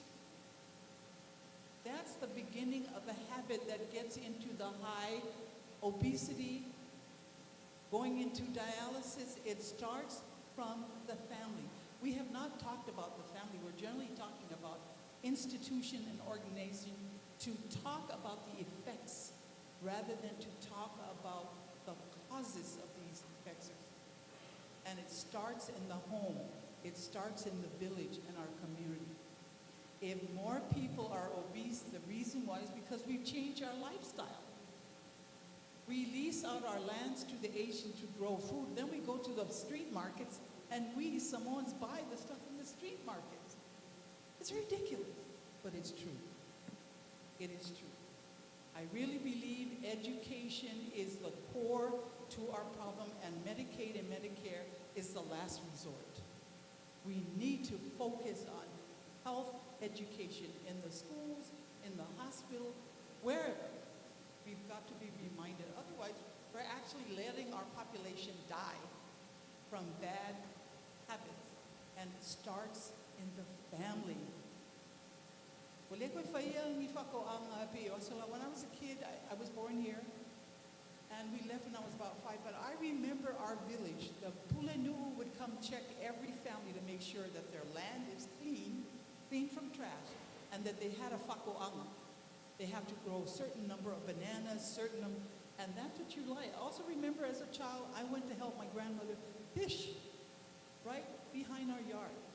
So we caught and we ate what we grew, and it was healthy. The only thing I think we had at that time was a lot of boas and ukus, but we survived. You know what I mean? We didn't have heart problem. We didn't have diabetes. We weren't obese. Small things. So my point here are 5 things that I'd like to recommend to the Medicaid staff. Number 1, target the family. If we want to really change the number of people that are applying for Medicaid, target the family, that's where it starts. Number two, community. Get out to the village. I love being here. The workshop is my life. But the people that really need it are not here. The village, the families. We're here talking as professional people, but got to get this message out to them. Family, community, and then that relationship between DOH, which is supposed to be the medical people that get out to the village, right? Get out to the village. And then what they find out in the village, they bring to LBJ, right? Right. So connection, family, village, DOH, LBJ, and then last of all is Medicaid and Medicare. All right, so we need to seek services from humanitarian organizations like our church, the Church of Jesus Christ of Latter-day Saints. We've had professional, retired medical people who come and provide services free of cost. We need to look at those humanitarian organizations that are willing to help us deal with the effects, but we internally need to deal with the causes. This is wonderful. Thank you, Martina-san. Okay, did you get that? 5 points, target the family, communicate, get out to the village. I missed 3, but connection and then Medicaid is last resort. So what did I miss? Huh? No DOH. Okay, yes, Dr. Annie. Thank you, Dr. Salu, for an educational response to our forum here. To put it bluntly and straightforward, we are dealing with a very sick community. Honestly. There's no other way to say it. The causes, like Dr. Salu has said, it's multifactorial. And it all begins with us. All the top three medical conditions that Dr. Sunia mentioned, they're all related. If you have diabetes and high blood pressure, you're gonna ruin your vision. That's gonna end up going to New Zealand for cataract extraction and all these other treatments. You're gonna have end-stage kidneys, so you're gonna end up with dialysis. And then the other thing is cardiac. You're gonna end up having a heart attack, ruining your, that you're gonna need bypass and all that. So the culprit here is NCD. And why is there a lot of NCD? Because of us, our diet, the way of life that Dr. Salu has mentioned. We don't go out and do chores. We have people that we hire to come and clean our houses and all that. We drink a lot of soda. We get a lot of money. You know, from benefits and all that. So it's multifactorial, but it's us. It's really up to us. But again, we are dealing with a very sick population here in American Samoa. Thank you. Thank you, Dr. Annie. We have time for one more question, and then we're going to wrap up. Right here, Wes.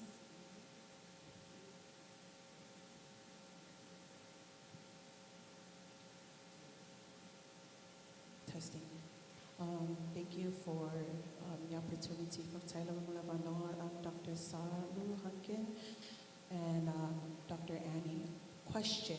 And mamaya kilala discussion na and Salu hit point. And I wanted to add target parents. Eye, heart, kidney, all these including autism. The root is food, and that leads to my question. DOH and LBJ, is there a nutritionist? And the reason why I ask, I have a classmate, 31, graduated from NYU, licensed. She worked, I think, a little bit EO, LBJ, but she moved back because of if you know, you know. Target parents, I'm speaking from the community side. We have Dr. Gayapa, and also I wanted to thank DOH. Yes, my son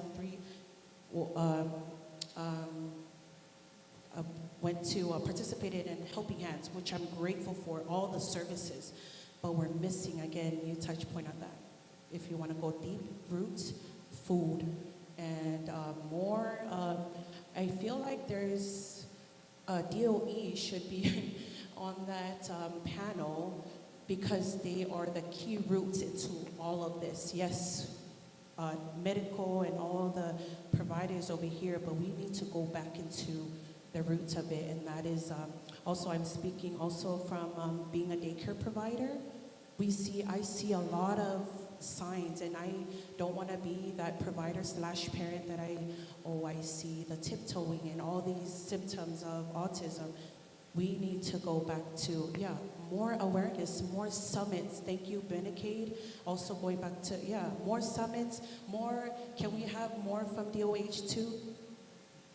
More summits like this to target parents in the community of Taite level. Thank you very much. So these wonderful panelists are here for the rest of the afternoon. We actually have an early day today, but I would say during lunch hour, if you have questions, please approach them. This is why we're networking here.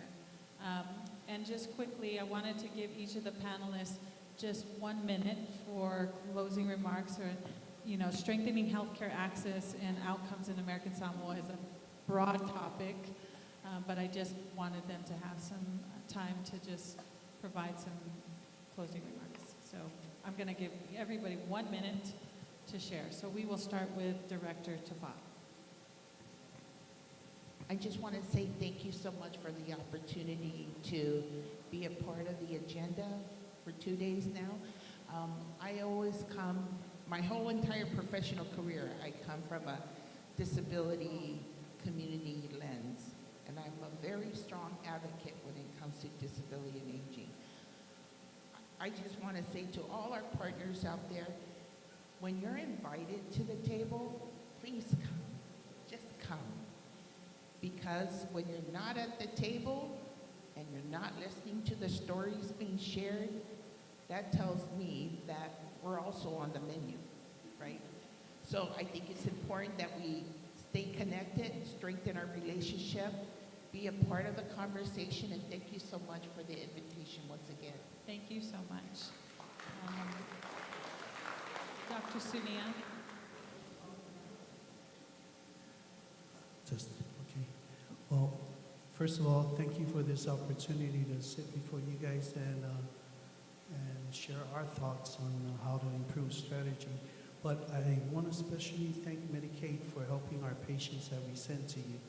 And I've spoken to Dr. Annie that we extend an invite to come and sit in on our off-island committee meetings so that you are aware of the process, what goes into it, and perhaps you can give us insight on how we could better our service. At the same time, I know we've been talking about LBJ and DOH working together, but I extend, a hand to the DOH. Let's work together and better the care that we provide for our people. Thank you. Thank you, Dr. Sunia. That's going to cost you guys if I come over. I'm not doing it for free anymore. Anyway, like James said, let's work together. There is hope. We don't have to be rocket scientists to solve all problems. We know. I believe Samoans are very smart, and we know. It's just that we need to come together, work together, and come up with solutions so that we can fight this, I don't know if it's pandemic, epidemic, but we've been afflicted with these NCDs. And I hear you, Mom, for the autistic, but I'm just telling James, we always say there's a lot of autism, but nobody's collecting data. So can public health, LBJ, Tafa, and everyone, SPED, can we all come together and share that information? So hopefully we get 200 names so that we can change the state plan so Medicaid can help the autistic children. That's the problem. So let's work together. There is hope, and we can do it. Thank you. Thank you, Dr. Annie. Yeah, I'd like to thank Medicaid State Agency for the invitation. I've been here 7 years, 13 more years to go before I become a local. But I'd like to say that in my 7 years, it's the first time we're meeting at this level to discuss this, and I'm happy about that. I'm happy about us talking about the root causes. For those who don't know, I'm 45 years old. This is just an example. 45 years young. And I've been a vegetarian my whole life. I've never tasted any kind of meat, including fish or chicken. That's because my dad read about that in the Bible, Genesis 1:28, and read about it in the book of Daniel and thought, oh, I want my kids to be smart and look good. That's in Daniel. So that entirely comes from food, like you said. So my main focus now as the acting clinical director is to enlighten the doctors more on the knowledge, one, but also build a system in the community, which is very important. If you don't understand the community, you won't be able to change them. We are a community, we're communally oriented instead of individualistic. So we're starting group consultations, at least to try and address the issue of helping people change their behavior. So small things for a start. I know now my burden is a lot more than when I walked through that door, thanks to Dr. Annie Forby, but I'd like to state categorically here that with the help of our director and also Dr. Sipili, the medical director, our team is ready, one, to collaborate with LBJ and Medicaid, and also to go out more into the community to help our people get back to the powerful civilization that we were. So we're going to get there eventually. Thank you. Thank you.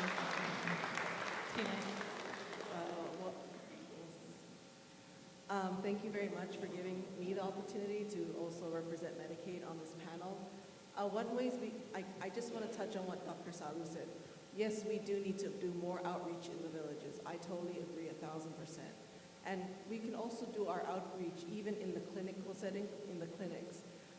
For example, I've seen Human Social Services with their WIC program. They're actually in the clinics asking if they see parents that have like young babies. Hi, are you in WIC? Have you enrolled? So Medicaid does need to be a better partner in going out into the public and try to, let people know about our program and services. So that is a gap that we do need to fill. Another thing I also want to touch on is we also need to be better partners with our providers. We did talk about telemedicine. Well, another benefit that Medicaid has recently been allowed to cover under our state plan is called interprofessional consultation.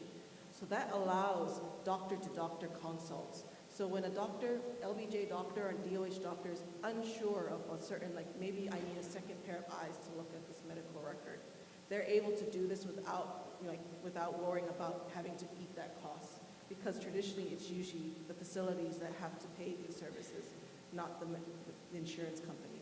So we are looking at trying to find innovative ways to help our local healthcare sector. Thank you, Tila. Let's give another round of applause to our amazing panelists. I think it goes without saying that we value you, we appreciate all the hard work you're doing, and we all understand that it is just not your responsibility for our health. The responsibility of each of our health lies within ourselves. And we are not to look to blame our poor health on our doctors or on Medicaid or on DOH. This is not where we point the blame. We need to look at our own lives, reassess ourselves, look at our children. It's uncertain times. People are stressed out. There's a lot happening out there. And, we just need to develop a little more compassion for each other and some kindness and to just, cut some slack for people. Really try to put yourself in their shoes and think about what they're going through before you place judgment on them. Because really, it's going to take all of us to change the healthcare here in American Samoa. And I know we can do that together. So, Baptai Tele Lava, thank you so much, panelists. You can go back to your seats, and our MC will take over so we can have a prayer on our lunch. Hopefully it's not too full. Oh, group photo, yes. Stay right there, panelists. You can stay right there where you are. If everyone can work their way up here, if my team can make a row of chairs right down there in the front, and then everybody just gathers around, that would be great. We'll take our group photo before lunch. Come on, everyone. The faster we get this done, the faster we can eat.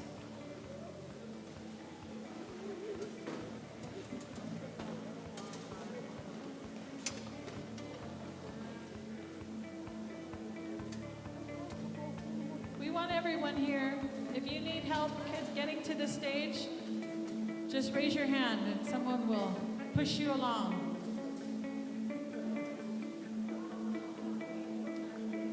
How far are we supposed to No, but like the end of the picture. Okay, so I think from where I'm standing over, everyone has to be over here. Okay, so you can make it in. If there's an empty chair in the front, please sit down in the front.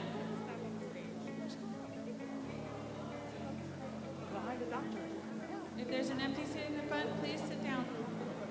Yes, we still have room back here to stand behind our panelists. If you want to come up here, we still have room right here to stand on the stage. We just need to squeeze in. You can't be to my right. You have to be to the left of me or of this podium.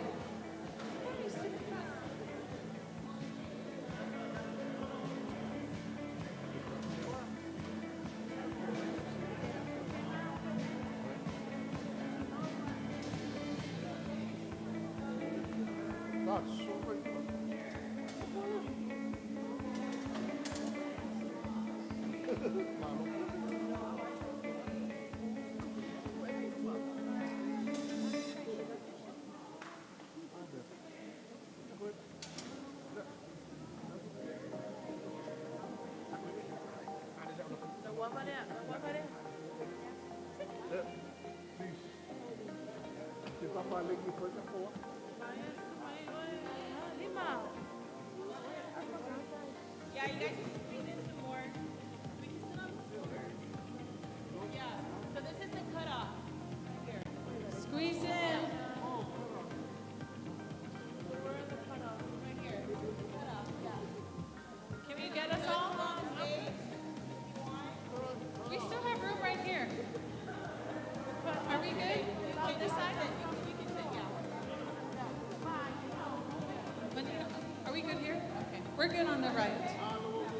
We have room here still.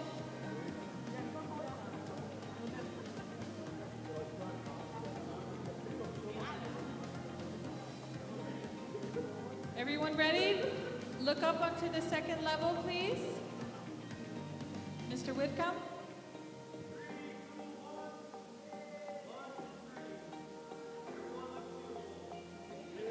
Thank you so much. Thank you to our audience at home. Wish you could be here with us one more day tomorrow. So can we have a blessing on the lunch, please?